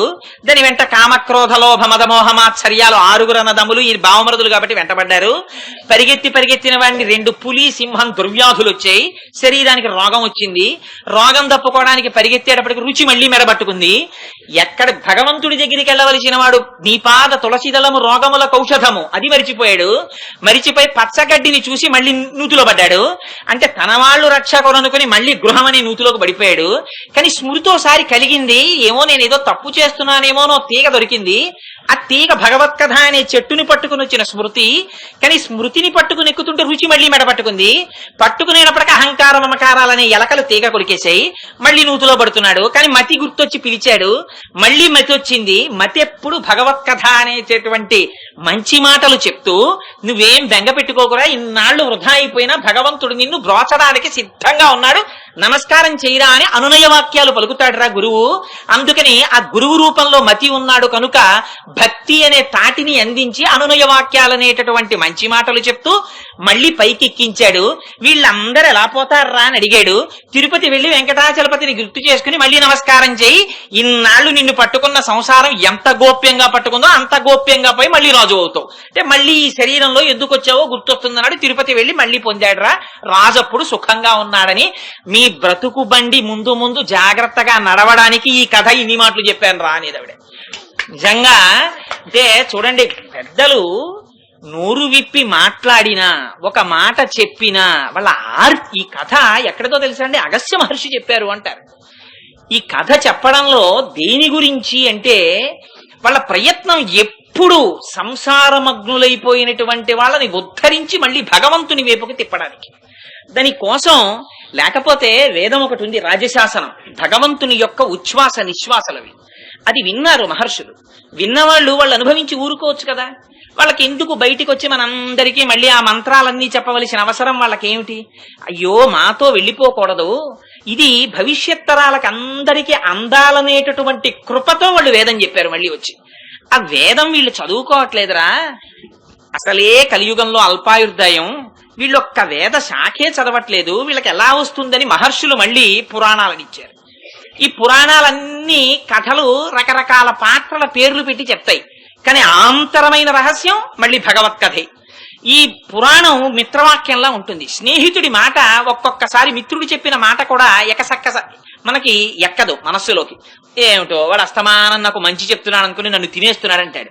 అందుకని కావ్యాలు వచ్చాయి, వాల్మీకి మహర్షి ఇచ్చారు. కావ్యం ఏం చేస్తుంది, ప్రియురాలు మాట్లాడినట్టు మాట్లాడుతుంది. అందుకని ఆ మాట తొందరగా తలకెక్కుతుంది. అందుకని రామాయణం ప్రియురాలు ప్రియుడితో మాట్లాడినంత అనునయంగా కావ్య భాషలో మాట్లాడుతుంది. ఇవన్నీ వ్యాస మహర్షి అష్టాదశ పురాణాలిచ్చి, బ్రహ్మసూత్రాలిచ్చి, వ్యాఖ్యానాలిచ్చి ఇవన్నీ చెయ్యవలసిన అవసరం వేదవ్యాసుడికి ఏమిటి? రామాయణం చెప్పవలసినటువంటి అవసరం వాల్మీకి మహర్షికి ఏమిటి? ఇవన్నీ ఆదిశంకరాచార్యుల వారికి అన్ని స్తోత్రాలు చెయ్యవలసిన అవసరం ఆయనకి ఏమిటి? పశుమాం సర్వజ్ఞ ప్రజిత కృపయా పలయ విభోని శంకరులు అనాలా? ఆయన స్థాయికి అవసరం అది. మన్ను ఉద్ధరించడానికి శంకర భగవత్పాదులు అన్నారు. రామానుజాచార్యుల వారు విశిష్టాద్వైతం చెప్పవలసిన అవసరం ఆయనకి ఏమిటి? ఆయన కేవలంగా ఒక పశువు స్థాయిలో ఉన్నవారా? ఉండి మహాత్ములు చెప్పుకోలేదు, మన్ని ఉద్ధరించడానికి వాళ్ళు చెప్పుకున్నారు ఆ మాటలు. అందుకని మహాత్ములైన వాళ్ళు ఎప్పుడు ఆర్తితో మాట్లాడినా, ఎప్పుడు చెప్పినా వాళ్ళందరూ చెప్పినవి మనని ఉద్ధరించడానికి చెప్పినవి. ఆ సంసారములో మగ్నులమైపోయి అవిద్య చేత కప్పబడిపోయినటువంటి మనుష్యుల్ని ఉద్ధరించడానికి గేదెలు దూడల్ని చూసి పాలు విడిచిపెట్టినట్టు వాళ్ళు ఆర్తితో పలికినటువంటి పలుకులు ఆ మహర్షుల యొక్క వాక్యాలు, అవి గురువుల యొక్క వాక్యాలు. అటువంటి గురువుల వాక్యములనేటటువంటి పాలు ఎప్పుడు ఈ హృదయ క్షేత్రములో ప్రవహిస్తాయో అప్పుడు ఆ మట్టి ఎగరడం మానేసి ఆ తడి తగలగానే ఆర్ద్రతతో మెత్తపడుతుంది. అప్పుడు అందులో విత్తనం వేస్తే మొలకెత్తుతుంది. ఆ గురువులు చెప్పినటువంటి మాటలు అనేటటువంటి పాల చేత తడిసినటువంటి ఆర్ద్రత కలిగిన హృదయమే ఐశ్వర్యం. అటువంటి మహదైశ్వర్యం ఇవాళ ఆ గోపాల బాలుడికి ఉంది. ఆయన చెల్లెలా అని పిలవడంలో ఆయన లక్షణాలే ఈవిడికి వచ్చాయి. ఈవిడ కూడా అంతగా భాగవత కైంకర్యం చేస్తుంది. అదే కులశేఖర ఆళ్వారు చేశారు. అందుకని పాశురంలో కులశేఖర ఆళ్వారిని అడ్డు పెట్టి అమ్మవారి ఇవాళ ఈ మాట చెప్తోంది. అటువంటి గేదెలు, అటువంటి పాలు, అటువంటి ఐశ్వర్యము ఉన్న చోట మేము కాలు లోపలికి పెడితే జారి పడిపోతామేమోనని మేము పైకమ్మిని ఊతగా పట్టుకుని నిలబడ్డాం. పైనుంచి మంచు పడిపోతాం. పైనుంచి మంచు, కింద గేదెలు విడిచిపెట్టినటువంటి పాలు, ఒక పక్క వీళ్ళు మాట్లాడుకుంటున్నటువంటి మాటలు. భాగవతులందరూ కలిస్తే ఏం మాట్లాడుకుంటారు? మచ్చిత్తామగ్గత ప్రాణాహ అని భగవద్గీతలో కృష్ణ పరమాత్మ చెప్పినట్టు భాగవతులు ఒక చోట కలుసుకుంటే భగవంతుడి గురించి చెప్పుకుని మురిసిపోతుంటారు. అలా వీళ్ళందరూ భగవంతుడి గురించి మాట్లాడుకుంటున్నారు. కింద అక్కడ ఉన్నటువంటి ఆ కాలములో ఉన్నటువంటి గురువులు చెప్పినటువంటి జ్ఞానబోధ అనేటటువంటి పాలు, పైనుంచి అంతకు ముందు తరాలలో ఉన్నటువంటి పూర్వాచార్యులు చెప్పినటువంటి దివ్య సూక్తులు అనేటటువంటి మంచు. ఇక్కడ వీళ్ళు ఒకరి చేతులొకరు పట్టుకుని నిలబడి మాట్లాడుకునేటప్పుడు భాగవతుల నోటి వెంట వచ్చినటువంటి రస ప్రవాహమైన భగవత్ కథకి సంబంధించినటువంటి వాక్ఝరి, ఈ మూడింటితో మున్నీరైన సముద్ర రూపంలో మునిగిపోయినట్టుగా ఇవాళ వాళ్ళు నిలబడ్డారు. ఇంత మునిగినా మేము ఆనందిస్తున్నాం అని అనుకోవట్లేదుట. నీవు కాదు, ఈ ఆనందమునిచ్చిన వాడు భగవంతుడన్న పూనికని కలిగి ఉండడం, నమః అన్నటువంటి ఆ పైనున్న గడపని, పైనున్న కమ్మిని పట్టుకుని మేము నిలబడ్డాం. ఇవాళ నిలబడి మేమెవరిని స్తోత్రం చేస్తున్నాం? కోపముతో దక్షిణ దిక్కుకు వెళ్లి రావణాసురుణ్ణి సంహరించినటువంటి మనోభిరాముడైన రామచంద్రమూర్తిని కీర్తన చేస్తున్నాం. మేమంత కీర్తన చేస్తున్నా నువ్వు లేచి రావే అని పిలిచారు. రాముడికి ఎక్కడా లేనటువంటి ఒక విచిత్రమైన విశేషణం వేశారు. కోపముతో దక్షిణ దిక్కున ఉన్నా అన్నారు.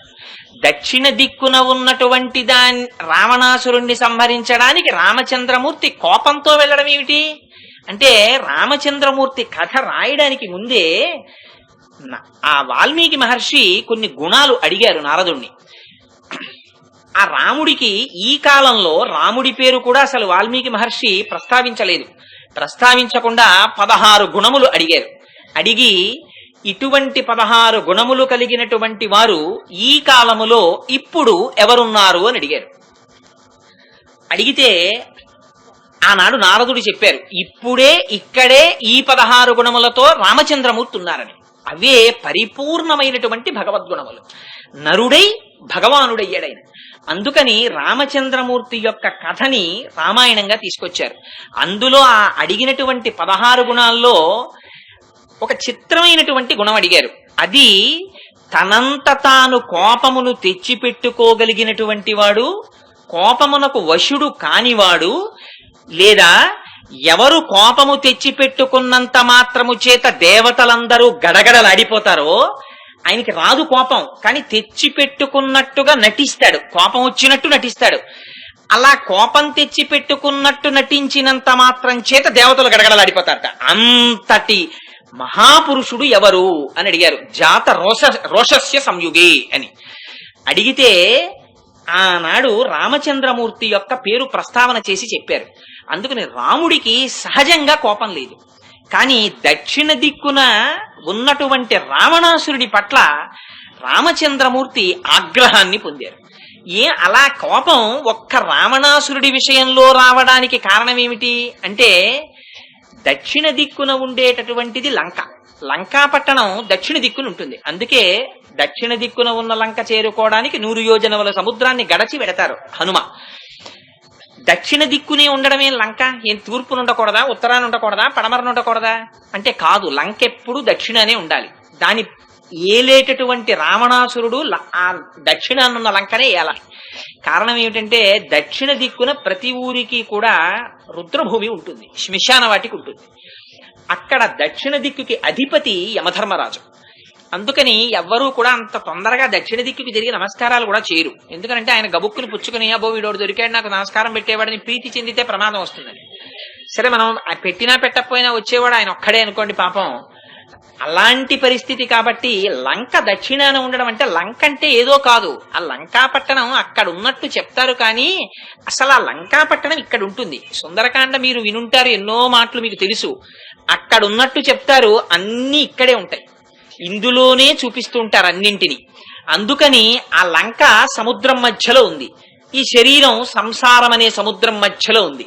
ఆ లంకని కెరటాలు కొడుతుంటాయి, ఈ లంకని కెరటాలు కొడుతుంటాయి. అవే జరామరణములు, ఆకలి దప్పులు, సుఖ దుఃఖములు అనేటటువంటి షడూర్ములు వచ్చి కొడుతుంటాయి. ఆ సముద్రంలో మొసళ్ళు ఉన్నాయి, ఈ సంసారం అనే సముద్రంలో మృత్యు ఉంది. అది కాంచన లంక, ఎవడికి వాడి శరీరం బంగారం కన్నా ఎక్కువ. అందుకని అక్కడ లంక కాదు, ఇక్కడ లంక. ఈ లంక మృత్యుస్థానం. ఇన్ని రకాలుగా కనిపించినా అసలు యథార్థానికి ఇది ఉండేది కాదు. ఇవాళ ఉన్నది ఒకనాడు వెళ్లిపోయేది. అందుకని ఇది దక్షిణ దిక్కున ఉంటుంది. అంటే ఒకనాడు ఇది శ్మశానమునకు చేరవలసింది. అనిత్యమైనటువంటి దాన్ని పట్టుకుని నిత్యమైన వస్తువుని ద్వేషించేవాడు అహంకారం కలిగినవాడు. అనిత్యమైనటువంటి లంకకి అధిపతి అయి నిత్యమైనటువంటి అమ్మవారి స్వరూపాన్ని, అంతకన్నా భిన్నము కాని రామచంద్రమూర్తిని, వాళ్ళిద్దరు ఒకటే, అసలు రెండు కాదు సీతారాములు. అమ్మవారే చెప్పింది, శక్త్యా లోభయితుం నాహం ఐశ్వర్యేణ ధనేనవా అనన్యే రాఘవేణాహం భాస్కరేణ ప్రభాయథ అని. అలాంటి సీతారాముల్ని విడదీశాను అనుకున్నాడు వాడు. అనుకుని ప్రవర్తించకూడని రీతిలో ప్రవర్తించాడు, దీన్ని చూసుకుని అహంకరించి. ఈ అహంకారం రామచంద్రమూర్తికి ఆగ్రహం పుట్టించింది. పైగా ఇందులో ఉండి ఆయనని నమ్ముకున్నటువంటి భక్తుల్ని అధిక్షేపించాడు. ఒకళ్ళని కాదు, ఇద్దరిని కాదు. రామచంద్రమూర్తి యొక్క సౌశీల్యం అంతా ఎక్కడుందంటే క్షమించడంలో ఉంది. కృష్ణుడి యొక్క గొప్పతనం అంతా ఎక్కడుందంటే అక్కడికక్కడ అప్పుడకప్పుడు చంపేస్తాడు ఆయన. కృష్ణుడు పోస్ట్ పోన్ చేయడు, పోన్లేరా ఒక్కడే కదా అని వదిలిపెట్టాడు. ఆయనకి వీడు ఉండకూడదు అనిపిస్తే అప్పుడే చంపేస్తాడు. రాముడు అలా కాదు, ఆయన చాలా సౌజన్యమూర్తి. పోన్లేరా అని వదిలేస్తుంటాడు ఎప్పటికప్పుడు. విశ్వామిత్రుడు యాగరక్షణకి తీసుకెడితే తాటకిని చంపి మారీచ సుబాహుల్లో మారీచుడిని వదిలేశాడు. వాడు బంగారు జింకయ్య వచ్చి సీతారాముల్ని వేరు చేయడానికి కారణమయ్యాడు. అలా ఆయన ఒక్కొక్క చోట రాక్షసుల్ని పూర్తిగా సంహరించకుండా విడిచిపెడుతుంటారు. శూర్పణకు వచ్చింది, ముక్కు చెవులు కోసి వదిలేరు. అది మళ్లీ సీతాపహరణానికి హేతువైంది. కృష్ణుడు అలా కాదు, ఇంకా రెండో అవకాశం ఉండదు, వీడు అర్జెంటుగా వెళ్ళిపోవలసిందే ఇక్కడి నుంచి అనుకుంటే చాకలివాడు అధిక్షేపించి మాట్లాడాడు. ఒక్క మొత్తి వాడు నెత్తురు కక్కుకునేటట్టుగా తప్పించాడు. అందుకని కృష్ణుడి దగ్గర వాయిదాలు ఉండవు, శత్రుశేషాన్ని మిగల్చడం ఉండదు. కానీ రాముడి దగ్గర అలా వదులుతుంటారు. కారణం ఏమిటంటే ఆయన సౌజన్యమూర్తి. పోన్లేరా మారుతాడేమో ఎప్పటికైనా అని చూస్తుంటారు. అందుకే సీతమ్మ తల్లిని అపహరించిన 10 నెలలు సమయం ఇచ్చారు, మారుతాడేమో చూద్దాం అని. పోన్లే నా శక్తి సామర్థ్యాలు తెలుసుకుంటాడేమో అని ముందు సైన్యాన్ని చంపారు, లంకని కాల్చారు, హనుమని పంపించారు, అంగదుణ్ణి పంపించారు, కొడుకుల్ని చంపారు, సైన్యాన్ని చంపారు. ఇంతమంది చచ్చిపోతున్నా వాడికి బుద్ధి రాలేదు. చిట్ట చివర రావణాసురుడే యుద్ధానికి వచ్చాడు. రావణుడు ఒక బాణం వేస్తే తను ఒక బాణం వేసేవారు, రావణుడు 2 బాణాలు వేస్తే తను 2 బాణాలు వేసేవారు తప్ప రావణాసురుణ్ణి వెంటనే నిగ్రహించలేదు ఆయన. ఇంత చేస్తే, ఇంత ఉపేక్షిస్తే, మారుతాడేమోనని అవకాశం ఇస్తే సీతమ్మ అవకాశం ఇచ్చింది. ఇప్పటికైనా నీకు మించిపోయింది లేదు. రాముడు శరణాగత వత్సలుడు, తీసుకెళ్లి నన్ను ఆయన పాదాబ్జముల యందు సమర్పించి శరణాగతి చెయ్యి, బతికిపోతావు రావణ. వాడు వినలేదు. హనుమ వెళ్లి చెప్పారు, నిష్కారణంగా చచ్చిపోతావు రావణ, తీసుకెళ్లి ఇచ్చేసే సీతమ్మని అన్నారు. వాడు వినలేదు. ఇంతమందితో చెప్పించారు, తానొచ్చారు, బాణాలు వేశారు, ఇంతమందిని చంపారు, వాడే వచ్చాడు. నిజంగా రామచంద్రమూర్తికి ఉన్నటువంటి శౌర్య ప్రతాపాలకి ఒక్కటి ఆలోచించండి. ఆయనకే కోపం ఉందనుకోండి, 10 నెలల నుంచి భార్య పక్కన లేదు, రాక్షసుడు అపహరించాడని తెలుసు, సముద్రానికి సేతువు కట్టారు, దాటారు, ఈవలి ఒడ్డుకొచ్చారు. వాడు చేసిన అకృత్యాలు 1 కాదు 2 కాదు. రామచంద్రమూర్తి యుద్ధం చేస్తుంటే రామచంద్రమూర్తి శరీరాన్ని విడిచిపెట్టేసినట్టుగా మాయతో సృష్టించి సీతమ్మ తల్లిని పుష్పక విమానం ఎక్కించి తీసుకొచ్చి చూపించాడు. చూపిస్తే రాముడు లేడింకా అన్న వార్తని విని, ఇంకా ఎలాగో రాముడు లేడు కదా అని రావణుడి శయ్య మీదకి సీతమ్మ చేరుతుందేమో అని పుష్పక విమానం ఎక్కించి తీసుకొచ్చి చూపించాడు. తీసుకొచ్చి ఏడుస్తున్న సీతమ్మని పట్టుకెళ్లి అశోకవనంలో మళ్ళీ పెట్టాడు. పెడితే ఆనాడు త్రిజట యొక్క కూతురు విభీషణుని యొక్క కూతురు అనల చెప్పేసింది, అమ్మ బెంగ పెట్టుకోకు, అసలు 5వ తనంలో ఏదైనా లోపం వస్తే పుష్పక విమానం కదలదు, నీకు 5వ తనం ఉంది కాబట్టే పుష్పక విమానం కదిలింది, ఇదంతా రావణుడి మాయా అని చెప్పింది. వాడు చేసినవి 1 కాదు 2 కాదు, ఇలాంటివి ఎన్నో చేశాడు. మాయా సీతని ఇంద్రజిత్తు తీసుకొచ్చి సీతమ్మ తల్లి శిరస్సు ఖండించినట్టు చూపించాడు. విభీషణుడితో సహా అందరూ నమ్మేశారు. సీతమ్మ తల్లిని సంహరించేశాడు ఇంద్రజిత్తని. అన్ని కపటోపాయాలు ప్రకటించాడు. ఇన్ని చేసిన ఇటువంటి వాడు యుద్ధానికి వచ్చాడు. ఆఖరణ వస్తే రామచంద్రమూర్తికి ఉన్నటువంటి శౌర్య పరాక్రమాలకు ఏం చెయ్యాలి? 1 బాణంతో కొట్టేయాలి. కొట్టలేదు. అయినా మారుతాడేమోనని చూశారు. 1 బాణానికి 1 బాణం, 2 బాణాలకి 2 బాణాలు వేశారు. ఇంత చేసినా కోపం రాని రాముడు చివరికి కోపానికి వశుడైపోయారు. ఎప్పుడో తెలుసా అండి, ఆయన భూమి మీద నిలబడి యుద్ధం చేస్తున్నారు, వాడు ఆడంబరంగా రథంలో కూర్చుని యుద్ధం చేస్తున్నాడు. చేస్తుంటే హనుమకి బాధ కలిగింది. అయ్యో మా స్వామి నేల మీద నిలబడ్డారు, వాడు రథంలో కూర్చున్నాడు దుర్మార్గుడు అని వచ్చి స్వామి నా భుజాల మీద కూర్చుని యుద్ధం చేయండి అన్నారు. అంటే హనుమ భుజాల మీద కూర్చుని స్వామి యుద్ధం చేస్తున్నారు. చేస్తుంటే రావణాసురుడు రామచంద్రమూర్తి మీద బాణములు వేస్తుంటే రామచంద్రమూర్తి ఎంత మాత్రమూ ఖేదపడట్లేదని హనుమ మీదకి బాణాలు ప్రయోగించాడు. ప్రయోగిస్తే వ్రణములెరుగుని వాట హనుమ. ఎందుకని? ఆయన అస్త్రశస్త్రముల చేత బంధింపబడేవారు కారు, ఆయన చేతిలో పడి బతికిన శత్రువులు లేరు. ఆయన అటువంటి మహాపురుషుడైన బలపరాక్రమాలంటే హనుమవి. అటువంటి హనుమకి ఒళ్ళంతా పూచిన మోదుగు పువ్వులా కొట్టేశాడు. రక్తసిక్తం అయిపోయింది శరీరం. రామచంద్రమూర్తి ఎందుకో యుద్ధం చేస్తూ కిందకి చూశారు. రక్తసిక్తమైన దేహంతో కనపడ్డారు హనుమ.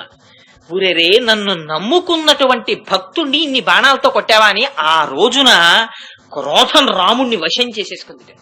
ఆయన కోపానికి వశులైపోయారు. వశులైపోయి చండప్రచండమైన యుద్ధం చేశారు. ఆనాడు తెలిసింది రాముడి శౌర్య పరాక్రమాలంటే ఏమిటో రావణాసురుడికి. అందుకని కోపాన్ని రాముడికి తెప్పించడమే వాడు చేసిన మహాపాతకం. అందుకే భాస్కర రామాయణంలో అంటారు, ఉరే నువ్వు అసలు చచ్చిపోవడానికి రాముడు వచ్చి యుద్ధం చేయడం ఎందుకురా? సీతారాముల కోప స్ఫీతానల శిఖలు కలయ పేర్చుతూ లంకాభూతవ్రాతము భస్మీభూతముగా చేయుననుడు పొడమిన కింకన్. సీతారాముల యొక్క కోపమన్న అగ్నిహోత్రంలో లంక ఎప్పుడో కాలిపోయింది, నువ్వు ఎప్పుడో చచ్చిపోయావన్నారు హనుమ. అంటే రామచంద్ర అందుకే లంకని ఏ అగ్ని పెట్టి దహించాడు అన్నారు హనుమ. అంటే ఆయన ప్రత్యేకం అగ్గిపుల్లలు అవి పట్టుకెళ్ళి అగ్గిపెట్టి ఎట్టుకెళ్ళి, లేకపోతే అక్కడ ఎవరో రాక్షసుని అగ్గిపెట్టిందా అని అడిగి, లేకపోతే ఆ తోకతో నిజంగా అగ్నిహోత్రాన్ని కాదుట పెట్టింది. ఉల్లంఘ్య సింధో సలిలం సలీలం యశోకవన్నిం జనకాత్మజాయా ఆదాయతే నైవ దదాహ లంకాం నమామితం ప్రాంజలిరంజనీయం. సీతమ్మ తల్లి శోకమనే అగ్నిహోత్రాన్ని తీసుకెళ్లి లంకలో పెట్టి కాల్చేశారు ఆయన. అందుకని సీతమ్మ శోకం కాల్చేసింది, రాముడి కోపం కాల్చేసింది లంకని. అందుకని భగవంతుణ్ణి ఇక్కడ ఈ లంకలో వహిస్తూ ఈ రామచంద్రమూర్తిని మరిచిపోయి ఆ సీతమ్మని బంధనంలో పెట్టి 5 జ్ఞానేంద్రియములు 5 కర్మేంద్రియములనేటటువంటి 10 తలలు కలిగిన మనస్సు అనే రావణుడికి నమ్మి వాడి చేతుల్లో శరీరాన్ని పెట్టి బతుకు బండిని నడిపించుకుంటున్న వాళ్ళందరూ కూడా రాముడి కోపానికి గురవుతారు. అది తల్లి ఇవ్వాలి ఇస్తున్న సందేశం. అందుకని రావణాసురుడు చేసిన మహాపాతకం అటువంటి రామచంద్రమూర్తికి కోపం తెప్పించడం. అసలు ఆయన స్వరూపం ఎటువంటిది? ఆయన మనోభిరాముడు. మనోభిరాముడు అంటే ఆయన్ని చూస్తే చాలట పొంగిపోతారు అందరూ. అలాంటి వాణ్ణి చూసి కూడా వాడు మారలేదు. ఎంత చిత్రం అంటే వాలిని సంహరించారు రామచంద్రమూర్తి. సంహరిస్తే తార పెద్ద ఏడుపు ఏడుస్తూ అంతఃపురంలోంచి బయటికి వచ్చింది. బయటికి వచ్చి ఎక్కడున్నాడో రాముడు అధిక్షేపిస్తానంటూ వచ్చింది. వచ్చి రాముణ్ణి చూసింది. చూసి స్తోత్రం చేసింది. రాముణ్ణి నిందిద్దామనుకున్న వాళ్ళు కూడా రాముని యొక్క ఆ స్వరూపాన్ని చూసేటప్పటికీ, అందుకే ఆయన పేరు ఇంకొకటి లేదు, రాముడు రమింప చేసేస్తాడు. ఆయన ఆనంద స్వరూపుడు. ఆయన్ని ద్వేషించలేకపోయారు. శూర్పణక ఒక రాక్షస స్త్రీ ఆయన్ని చూసి మోహించింది. పశువులు, పక్షులు, జటాయువు, గుహుడు సర్వభూతములు ఆయన్ని ప్రేమించాయి. ఆయన వెళ్లిపోతే చెట్లు పువ్వులు పూయడం మానేశాయి. అంతటి మహోత్కృష్టమైన జీవితం ఎక్కడికి వచ్చింది? ఎక్కడి నుంచి వచ్చింది రాముడికి ఇంత శక్తి అన్నారు. సత్యేన లోకాన్ జైతి దీనేన్ దానేన రాఘవ గురూన్ శుశ్రూషయా ధనుషా ఇది శాస్త్రవాన్. ఆయన సత్యంతో లోకాల్ని గెలిచారు. సత్యేన లోకాన్ జైతి దీనేన్ దానేన రాఘవ దీనులకి దానం ఇచ్చి గెలిచారు. గురూన్ శుశ్రూషయా గురువులకి శుశ్రూష చేసి గెలిచారు. ధనుషాయుధి శాస్త్రవాన్ చేతిలో కోదండం పట్టుకుని శత్రువుల్ని గెలిచారు. ఇన్ని గొప్ప లక్షణములు ఉన్నవారు కాబట్టి రామచంద్రమూర్తి సాక్షాత్ భగవానుడు అన్నారు. నరుడిగా వచ్చి పురుషోత్తముడైనటువంటి వాడు రామచంద్రమూర్తి. ఆయన్ని చూస్తే చాలు పుంసాం మోహన రూపాయ పుణ్యశ్లోకాయ మంగళం. మాకు సంసారాలొద్దని సంయసించి అడవులలో ఉన్నటువంటి వాళ్ళు రామచంద్రమూర్తిని చూసేటప్పటికీ అబ్బా ఎంతటి అందగాడని పురుషులు రాముణ్ణి మోహించేట, స్త్రీలు కాదు. అంటే ఆయన బాహ్యంలో ఎంత సౌందర్యమూర్తో ఆంతరమునందు ఎంత సౌందర్యమూర్తో మనకి తెలుస్తుంది. బాహ్య అంత సౌందర్యములు కలిగినటువంటి మనోభిరాముడైన రాముడికి కోపం తెప్పించినటువంటి దౌర్భాగ్యుడు ఎవడైనా ఉంటే ప్రపంచంలో అది రావణాసురుడు ఒకటి. ఆనాడు అలా కోపం తెప్పించిన రావణాసురుణ్ణి సంహరించడానికని వెళ్ళినటువంటి మనోభిరాముడైన రాముణ్ణి మేము కీర్తిస్తాం. ఎందుకో తెలుసా? కృష్ణుడి దగ్గర ఒక దుడుకు చేష్టితనం ఉంది. ఆయనకి ఆడవాళ్ళందరూ ఆయన్ని నమ్ముకున్న వాళ్ళు ఒకసారి ఆయన కనపడక బాధపడుతుంటే కళ్ళంబడ నీళ్లు పెట్టుకుంటుంటే ఆయనకి సంతోషం. ఎందుకనంటే రాసలీల చేసేటప్పుడు మేమందరం కృష్ణుడితో బ్రహ్మానందం అనుభవిస్తున్నామని వాళ్ళకి చిన్న కర్తృత్వం రాగానే ఆయన అంతర్ధానం అయిపోయాడు. అంతర్ధానం అయిపోతే ఏడి కృష్ణుడిని నల్లనివాడు పద్మనయనమ్ములవాడు కృపారసమ్ము పైచిల్లెడువాడు మౌళి పరిసర్పిత పించమువాడు నవ్వు రాజిల్లెడి మోమువాడొకడు చెల్వల మనధనమ్ము తెచ్చనో మలియలారా నీ పొదల మాటున లేడు కదమ్మ చెప్పరేని వీళ్ళందరూ వెతుక్కునేవారు. వెతుక్కుంటుంటే ఆయన చాలా సంతోషించి మళ్ళీ ఓసారి మధ్యలోకి వచ్చి కనపడేవాడు. అంగనా మంగనా మంతరే మాధవం మాధవం మాధవం చంతరేణంగనా జిద్ధిదా కల్పకౌ మండలే మధ్యకౌ సంజకౌ వేణునా దేవకీ నందనహ అని రాసలీల చేస్తుండేవాడు. అందుకని ఆ కృష్ణుడికి ఆ దుడుకుతనం ఉంది. అప్పుడప్పుడు మనని బాధ పెడతాడు. రాముడు అలా బాధ పెట్టడం ఆయనకి తెలియదు. అసలు ఆయన మనోభిరాముడు, అందరినీ సంతోష పెట్టడమే తెలుసు. అందుకని ఇంత వ్రతం చేస్తుంటే అదిగో నీతో కలిసి అంతఃపురంలో నీకు బ్రహ్మానందాన్ని ఇస్తుంటే నువ్వు పడుకునే హాయిగా ఆనందాన్ని అనుభవించి మాకు మాత్రం ఆ ఆనందం ఇవ్వకుండా నీకు మాకు మధ్యలో ఉండి మమ్మల్ని బాధ పెడుతున్న కృష్ణుడిని మేము స్తోత్రం చెయ్యం, ఆ రాముణ్ణి స్తోత్రం చేస్తామని వాళ్ళు రామనామం చెప్పారు. ఇవాళ చెప్పి అటువంటి రాముణ్ణి కీర్తిస్తుంటే నువ్వు లోపల పడుకున్నావా? నువ్వు లేచి బయటికి రావద్దు, నీ సంగతి ఊళ్ళో వాళ్ళందరికీ తెలుసు. ఇదేమి నిద్ర అని అడుగుతున్నారు. ఇదెంత గాఢ నిద్ర అని. ఇదెంత గాఢ నిద్ర అని అడగడంలో గాఢ నిద్ర అంటే తామసికమైన నిద్ర కాదు. మీకు ప్రతిరోజు ఈ విషయాన్ని నేను విజ్ఞాపన చేస్తున్నాను. అది భగవంతుని యొక్క గుణానుభవముతో కూడినటువంటి బ్రహ్మానందముతో కూడిన స్థితి. సమస్త ఇంద్రియములు కూడా భగవంతుణ్ణే సేవిస్తూ ఉండిపోయి అంతర్ముఖమైపోయినటువంటి స్థితి. అటువంటి స్థితిలో ఉన్నటువంటి గోపిక ఇవాళ మాకు కూడా ఆ ఆనందాన్ని ఇవ్వడానికి నువ్వు లేచి రావలసినది అని.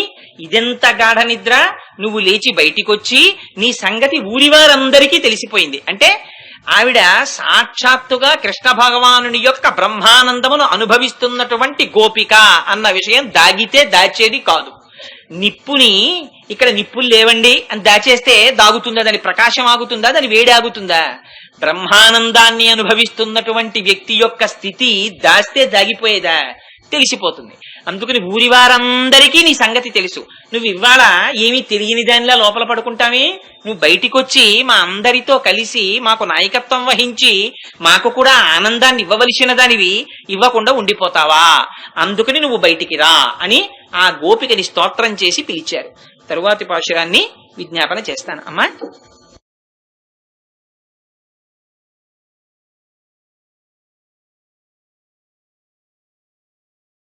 புள்ளின்வாய் கீண்டானை பொல்லாரக்கனை கிள்ளி களைந்தானை கீர்த்திமை பாடிப்போய் பிள்ளைகள் எல்லாரும் பாவை களம்புக்கார் வெள்ளி எழுந்து வியாழமுறங்கிற்று புள்ளும் சிலம்பினகான் போதறிக் கண்ணினாய் குள்ள குளிர குடைந்து நீராடாதே பள்ளி கிடத்தியோ பாவாய் நீ நன்னாளாய் கள்ளம் தவிர்ந்து கலந்தேலோரம் பாவாய். ఈ పాశురంలో తల్లి గోదాదేవి వేరొక గోపికని నిద్రలేపుతోంది. ఆ గోపికను ఉద్దేశించి అంటుంది, అమ్మా, ఆనాడు బకాసురుడనేటటువంటి పేరు కలిగినటువంటి తెల్లని కొంగ యొక్క ఆ నోటి దవడలని రెండింటినీ చీల్చినటువంటి కృష్ణ పరమాత్మ యొక్క నామాన్ని మేము గానం చేస్తున్నాం.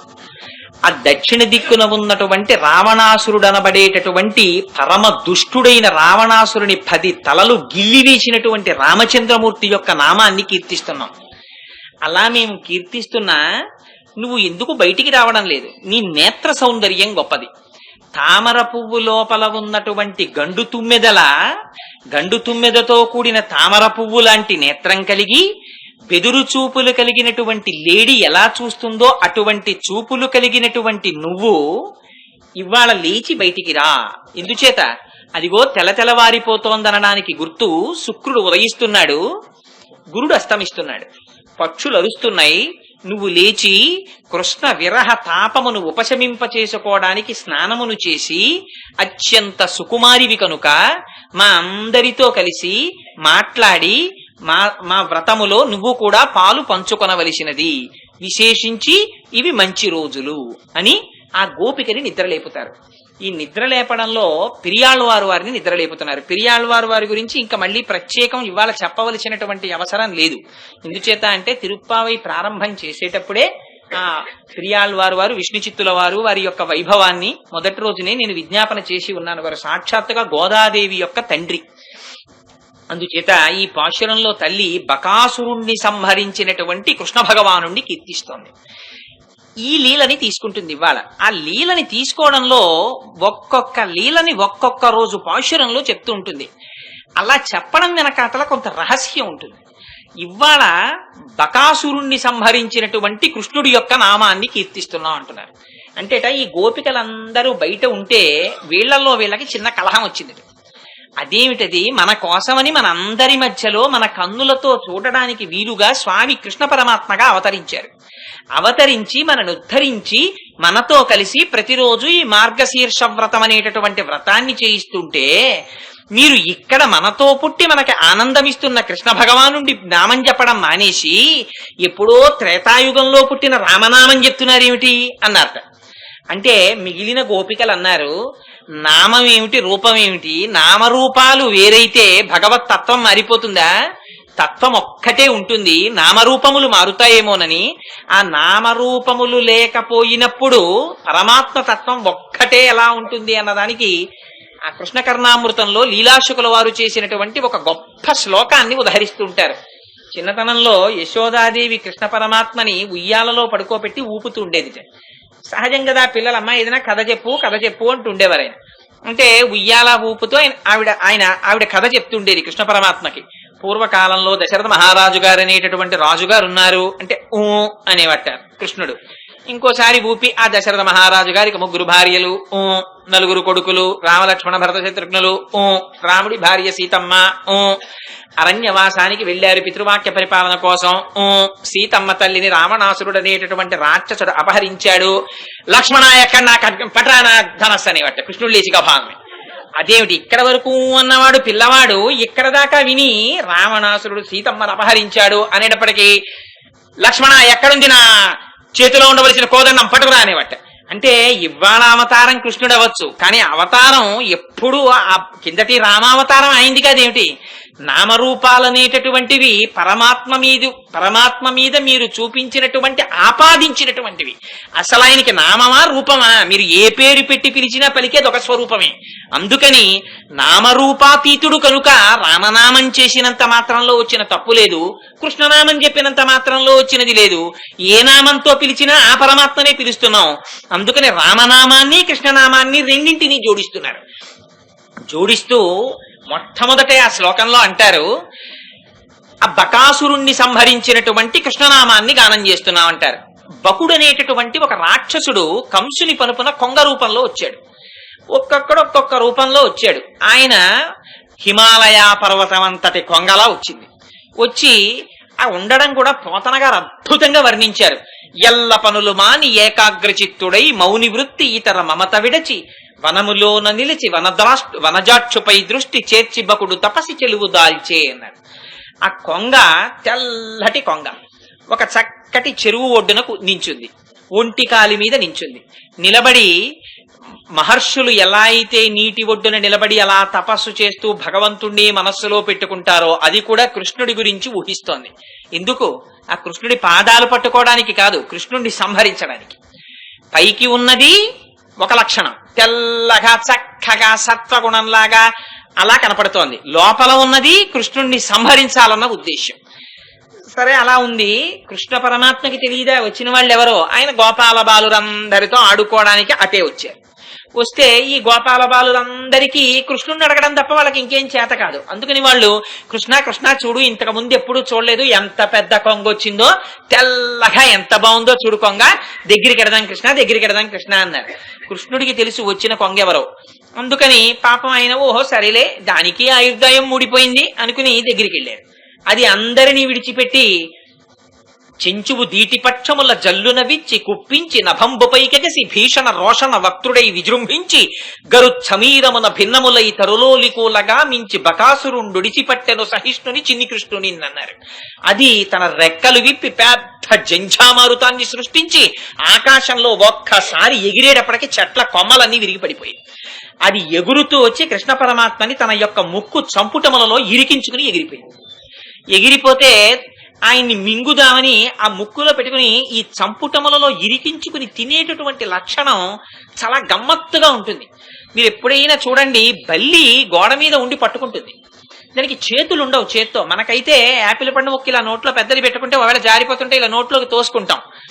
బల్లి నిజంగా నాకు దాన్ని చూస్తుంటే గోడ మీద ఎంత ఆశ్చర్యంగా ఉంటుందో.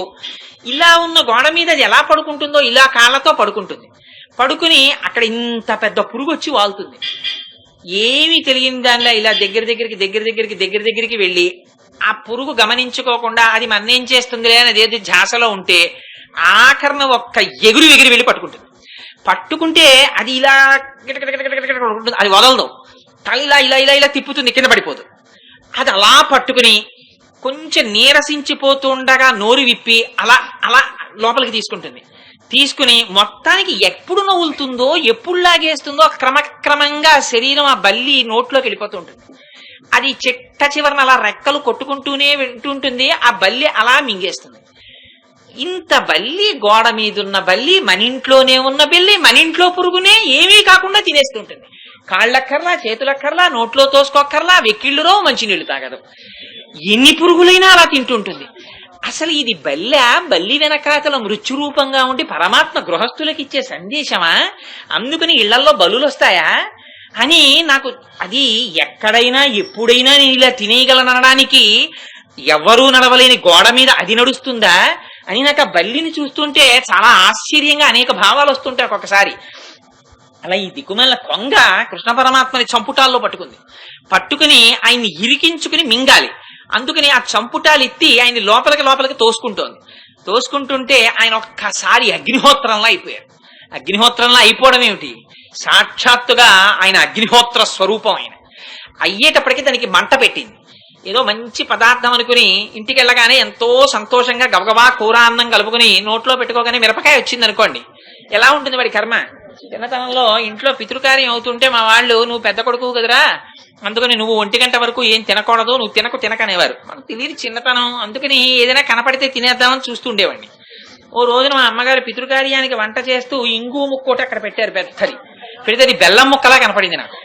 అమ్మకి తెలియకుండా బెల్లం ముక్క తినేస్తే మాత్రం అమ్మ కనిపెడుతుంది ఏమిట్లే అనుకుని గబగబా వెళ్ళి ఆ ఆతృతలో అది బెల్లమో ఇంగువో చూడకుండా నోట్లో వేసుకుని నవిలేసిన తర్వాత తెలిసింది ఇది ఇంగు అని ఉమ్మేశాను. కానీ మా అమ్మగారు ఇక్కడ ఇంగువ ముక్క ఏదిరా అని అడిగారు. అడిగితే నాకేం తెలుసమ్మా అన్నాను.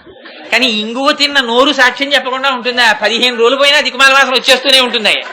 అందుకని బెల్లం తినబోయి ఇంగు తిని దొరికిపోయాను. అలా అగ్నిహోత్రాన్ని నోట్లో పెట్టుకుంటే అది ఉంటుందా? ఉమ్మేయాలి దాన్ని. అందుకని వాడు దాన్ని ఇరికించుకోలేక బయటికి విడిచిపెడితే కృష్ణ పరమాత్మ బయట పడితే మళ్లీ పట్టుకోవాలన్న చంపుటములతో కొడుతున్నాడు.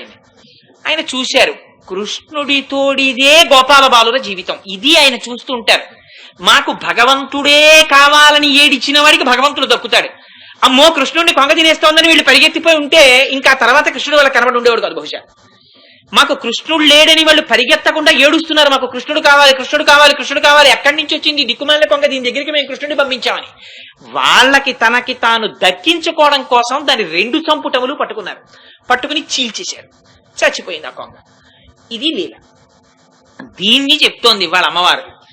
ఎందుకు ప్రత్యేకించి ఈ బకుని యొక్క వృత్తాంతాన్ని ఇవాళ గోదాదేవి చెప్పడం అంటే, తెల్లటి కండువా వేసుకుని ఎంతో సత్వగుణంతో, నిజంగా ఆయన ఎంత మంచివాడండి, ఆయన కాళ్ళకి నమస్కారం చేస్తే ఉన్న పాపాలు పోతాయన్నట్లు కనపడుతూ ఉంటాడు. లోపల భావాలన్నీ వేరొక రకంగా ఉంటాయి.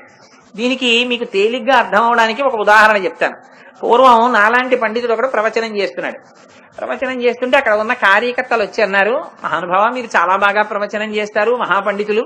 అంటే నాలాంటి వాడిని అనకూడదు, నేను అలా చేయలేను కదా, ఒక ప్రాజ్ఞుడు చేస్తుంటే వచ్చి, అయ్యా మీరు చాలా బాగా ప్రవచనం చేస్తారు, కానీ ఇదిగో ఏమీ చేత కాని వాడు ఉన్నాడు కోటేశ్వరరావు అని, వీడితో కూడా ఇవాళ ఒక్క 10 నిమిషాలు మాట్లాడిద్దాం అనుకుంటున్నాం. మీ వంటి మహాపండితులు కూర్చున్న చోట వాడు కూర్చోవడం మంచిది కాదనుకోండి, అయినా వాడిని ఎంకరేజ్ చేయడానికి ఒక 10 నిమిషాలు మాట్లాడిద్దాం అనుకుంటున్నాం, మీరు అనుమతిస్తే అన్నారు.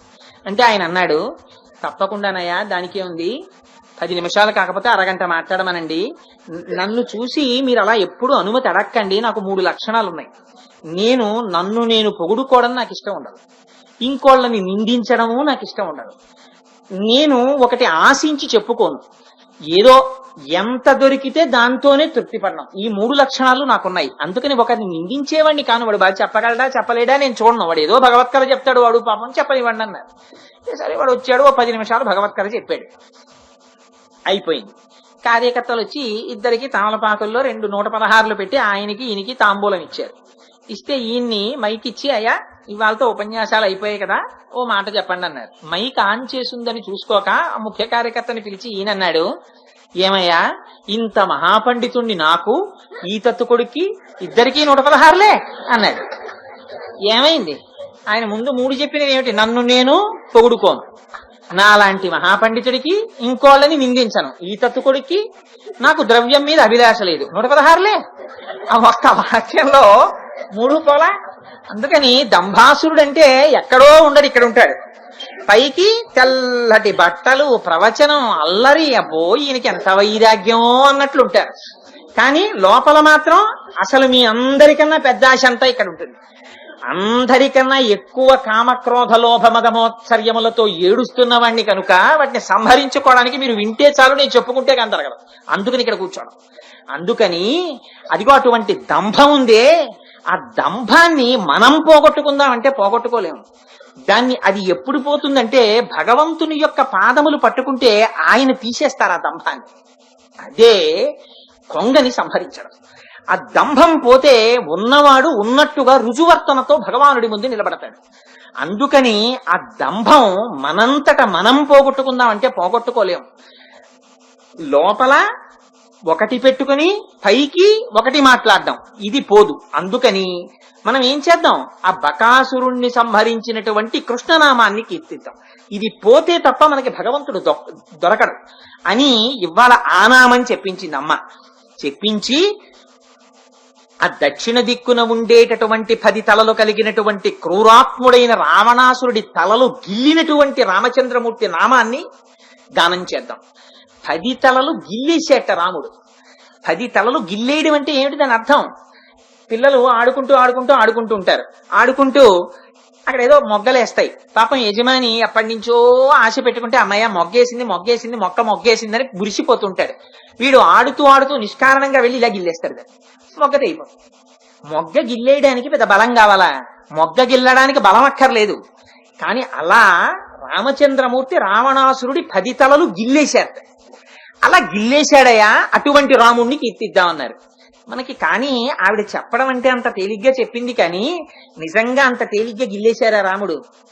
రావణాసురుడి చేత సీతమ్మ తల్లి అపహరింపబడినదనేటటువంటి వార్త హనుమ ద్వారా తెలుసుకున్నటువంటి రామచంద్రమూర్తి, లేదా అశోకవనంలో సీతమ్మ ఉన్నది అన్న సాక్ష్యం దొరికిన తరువాత అక్కడ సముద్రం మీద సేతు కట్టి ఇన్ని కోట్ల వానరములను తీసుకుని 100 యోజనముల సముద్రమును దాటి అంత సైన్యాన్ని సంహరించి రావణాసురుడితో యుద్ధం చేస్తుండగా అగస్త్య మహర్షి వచ్చి ఆదిత్య హృదయాన్ని ఉపదేశం చేస్తే రామరావణ యుద్ధమే అన్నంత యుద్ధం జరిగితే వాడేమంత తేలిగ్గా చచ్చిపోలేదే. ప్రతిఘటించి నిలబడి యుద్ధం చేస్తే చివరికి రావణుణ్ణి సంహరించారు. మరి 10 తలలు గిల్లేసిన రాముడు అంటుంది ఏమిటి ఇవాళ గోదాదేవి? అంటే రాముడు అంతటి శక్తివంతుడే, కానీ ఆ శక్తిని ప్రదర్శించకపోవడం రాముడి ఔదార్యం. ఆయన శక్తి లేక సంహరించకుండా ఉండలేదు. మీకు ఇందాకటి పాశురం చెప్తూ ఒక మాట చెప్పాను, రావణాసురుడు మారుతాడేమోనన్న ఉద్దేశ్యంతో మాత్రమే వేచి చూశారు. అందుకే హనుమ రాయబారం చెప్తూ ఒక మాట చెప్తారు, రాముడి గురి యొక్క పౌరుష ప్రతాపాలు చెప్తూ ఆయన అంటారు, ఆ రామచంద్రమూర్తి ఎంతటి శక్తి కలిగిన వారంటే చరణాగ్రమున నీ భుజాదర్పమడిచిన ధూర్జటి విలులీల త్రుంచి వైచి వాలపాశంబున పడి నిన్ను కట్టిన వాలి నొక్కమ్మున కూలవేసి అని నిన్ను చెరగొన్న యర్జునపురిగొన్న పరశురాముని ఆజి భంగపరచి కడలియొక్కట కరదూషణాదుల 14 వేవుర బారి సమరే అమ్మహాధనుర్ధరునకిగ్గాచరించి హరి హర బ్రహ్మ శక్రాదులైన అతని భయత నిర్ఘాత సంఘాత పాత శాత బాణ ఘాత హతులు కాక బ్రతుకగలరే అంటారు. ఆయన ఎంతటి శక్తివంతులంటే హనుమ చెప్పారు రావణాసురుడికి, ఒరే నువ్వేమిట్రా రామచంద్రమూర్తితో యుద్ధం చేయడం ఏమిట్రా, చరణాగ్రమున నీ భుజాదర్పమడచిన ధూర్జటి విలు లీల త్రుంచి వైచి నువ్వు నా అంతటి వాణ్ణి నేనని ఆ పరమశివుడు ఉన్నటువంటి కైలాస పర్వతాన్ని కదిపేశావు ఒకనాడు నీ చేతులతో.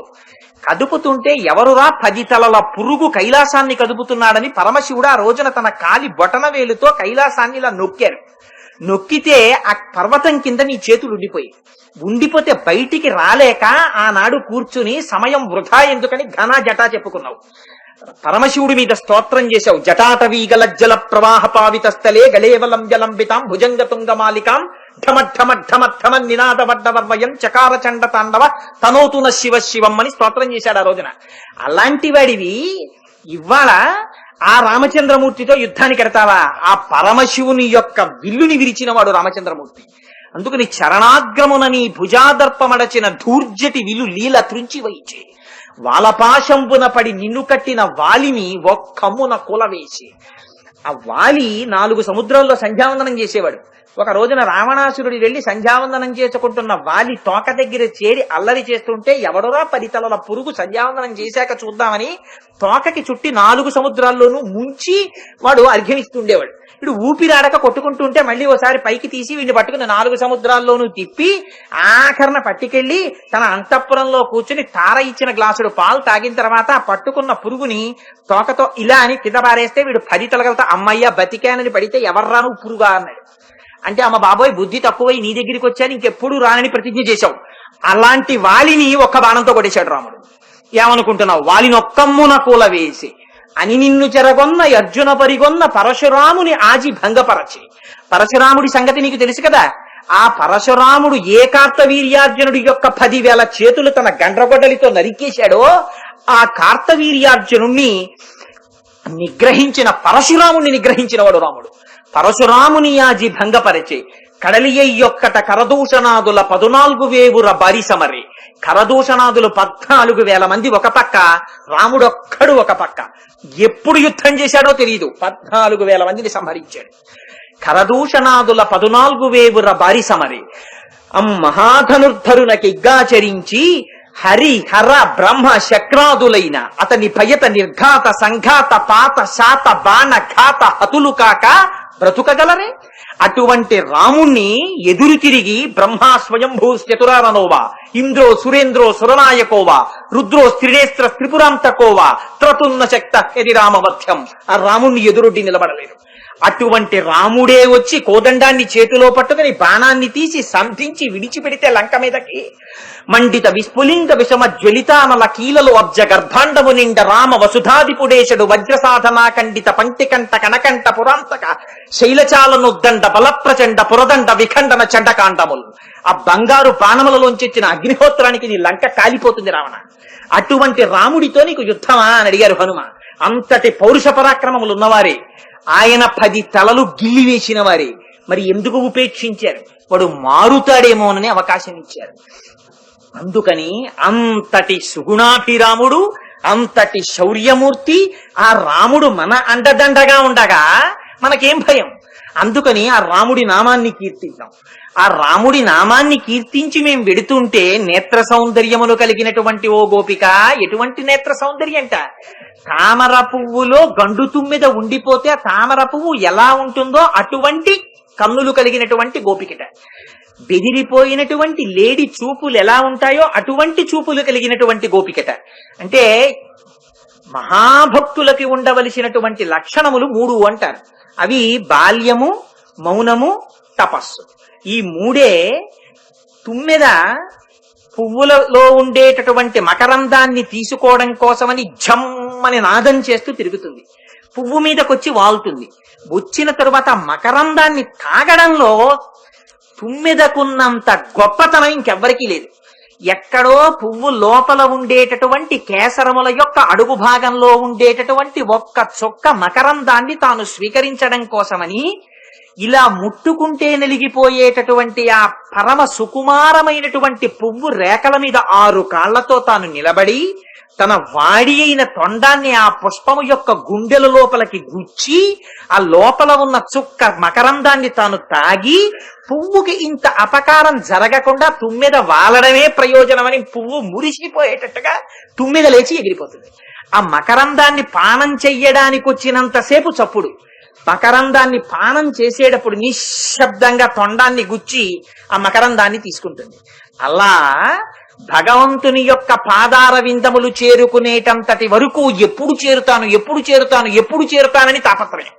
తీరా చేరిపోయిన తరువాత నిశ్శబ్దంగా ఆ అంబుజోదర దివ్య పాదార వింద చింతనామృత పాన విశేష మత్త చిత్త మేరీతి ఇతర విషయంబు చేరనేర్చు వినత గుణశీల మాటలు వేయునేలా అని ఆ శ్రీమన్నారాయణుని యొక్క పాదార విందముల నుంచి స్రవించేటటువంటి మందార మకరంద పానములు తాగి మత్తెక్కి వ్రాలిపోయినటువంటి నోటి వెంట మాట ఎక్కడి నుంచి వస్తుందన్నట్టుగా మత్తెక్కి పడిపోయినటువంటి హృదయము కలిగినటువంటి భాగవత స్థితి కలిగిన గోపిక అని పిలవడం ఆ తుమ్మెద యొక్క ఆ తామర పువ్వు లాంటి కన్ను, దానిలో గండు తుమ్మెదంటే.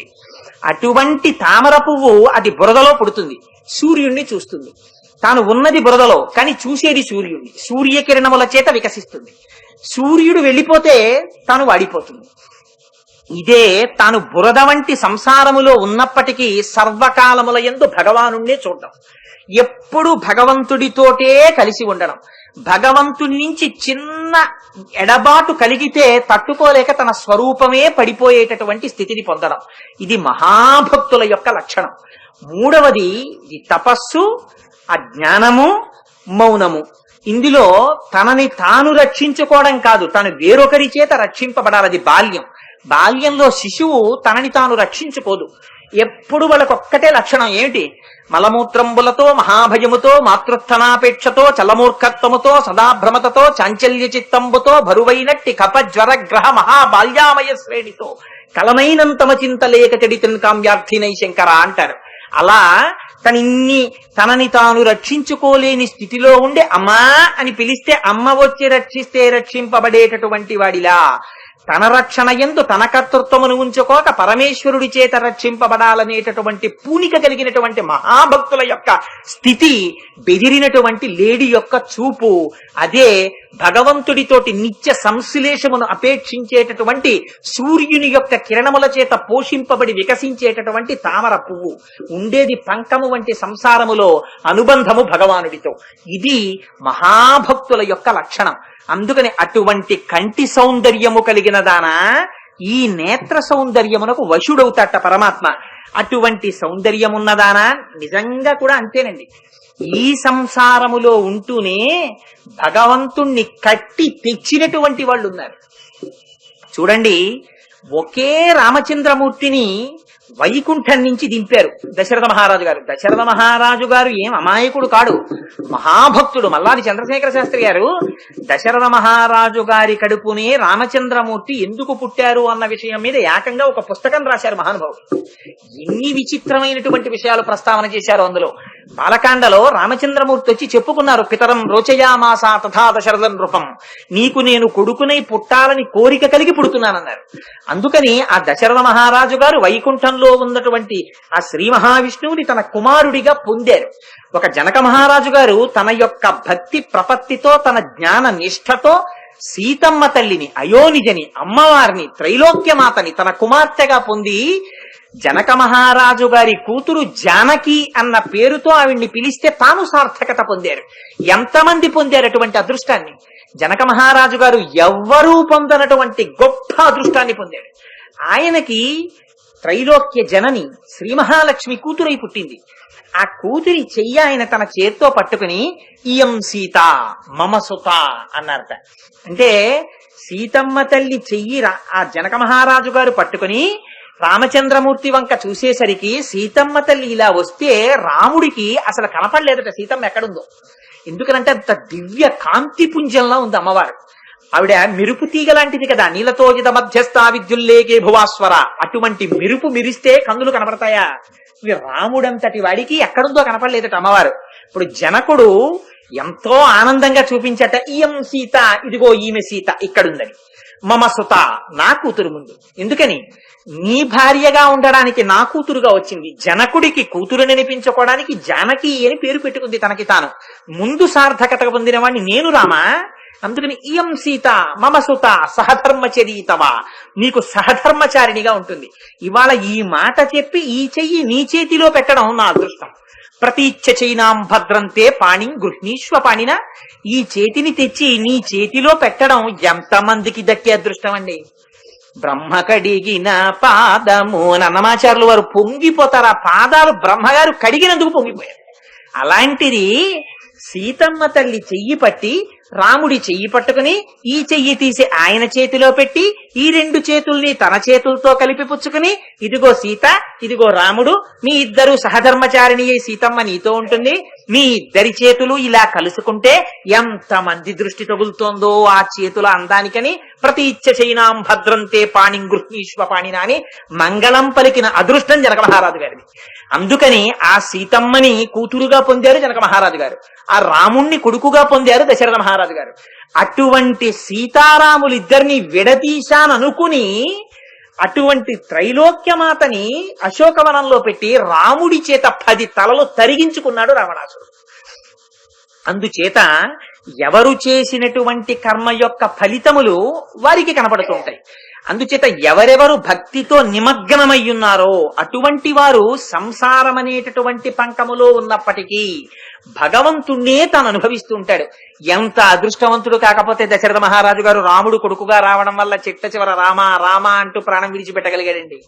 అందుచేత అదిగో అటువంటి స్థితిని ఆ దశరథ మహారాజు గారు పొందారు. అలా ఆ తామర పువ్వుల పంకములో ఉండి ఎప్పుడూ సూర్యుణ్ణి చూస్తావు.